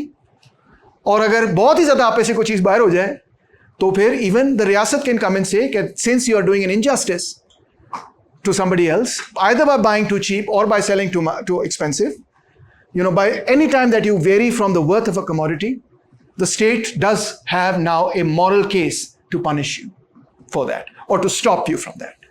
Question? जो लेंडर है हाँ, वो मतलब उसमें शामिल है इसमें, लेकिन बोरोवर नहीं। बोरोवर अक्सर नहीं, बोरोवर को बेचारे को माफी है। काम का है तो वहाँ पे मतलब दोनों वाले हैं। नहीं, I don't think so. I think सूद लेने वाला और देने वाला दोनों जेल में हैं। चेक कर लो, I am not sure about हो सकता है वो रिश्वत के बारे में है। आई डोंट थिंक वो सूद के बारे में। डबल चेक करो इसको, चेक करो इसको, गूगल करो बेशक। यस, अब रिश्वत का तो हमने सुना हुआ है, रिश्वत लेने वाला देने वाला दोनों वो तो हैं ऑब्वियसली भाई, मगर बेचारा जो गरीब है जो मर रहा है उसने किसी से कर्जा ले लिया, उस खैर, तो जस्ट प्राइस थियरी के हवाले से जो इंपॉर्टेंट पॉइंट है ना जो आपने निकालना है यहाँ से, वो लिखो अपने नोटबुक्स में। वो ये है कि वो बार बार ये कह रहा है कि a thing has a certain intrinsic worth. ये बहुत इंपॉर्टेंट आर्ग्यूमेंट है, I can not emphasise this enough. और जब प्राइस उससे ऊपर नीचे जाती है तो कोई अनजस्ट काम हो रहा है, ठीक है। मगर हमारे लिए क्वेश्चन ये है जो आंसर नहीं कर रहा सेंट थॉमस एक्वाइनस, कि ठीक है फर्ज करो आपकी बात मान लेते हैं कि कोई ऐसी चीज है, कोई ऐसी प्राइस है जो जस्ट प्राइस है, जो उसकी वर्थ के बराबर है।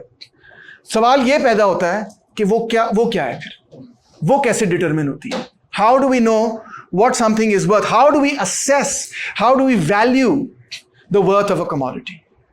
That he has not answered. That remains a big mystery for us. So that's very important, an unanswered question in this reading. आखिर में कि usury is of course evil and totally banned and totally wrong.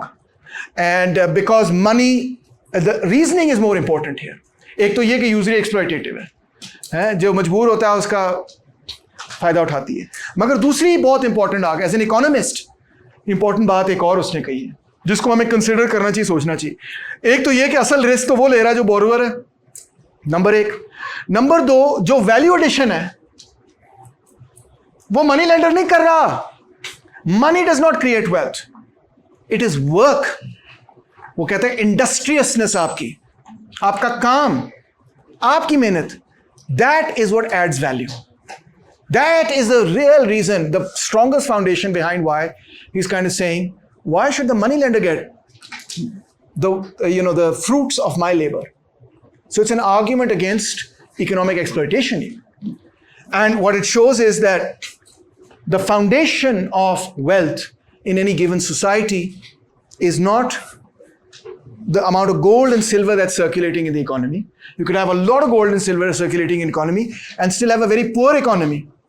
You could have a lot of rupees circulating in the economy and have a very poor economy. And you could have a very few rupees or gold and silver circulating in the economy and have a very rich economy, depending on the productivity of labor. Where labor productivity is high, those societies are wealthy. जहाँ labor productivity बड़ी low होती है, वो societies wealthy नहीं होती. So wealth, prosperity, leading the good life, how is that built? It's not money that builds it. It's not gold and silver that builds it. Spain ने जब Latin America को conquer किया तो वहां से huge piles of gold and silver उसको मिले, मगर स्पेन उसका कोई अच्छा इस्तेमाल ही नहीं कर सका। बजाय इसके कि उससे वो वेल्दी हो जाए, थोड़ी देर के लिए वो वेल्दी हुए, इतने सारे गोल्ड सिल्वर आए, गोल्ड सिल्वर की वैल्यू गिर गई और pretty soon they were back where they started from. So what is it that creates wealth? He says work. Write that down. That is his other very important thing.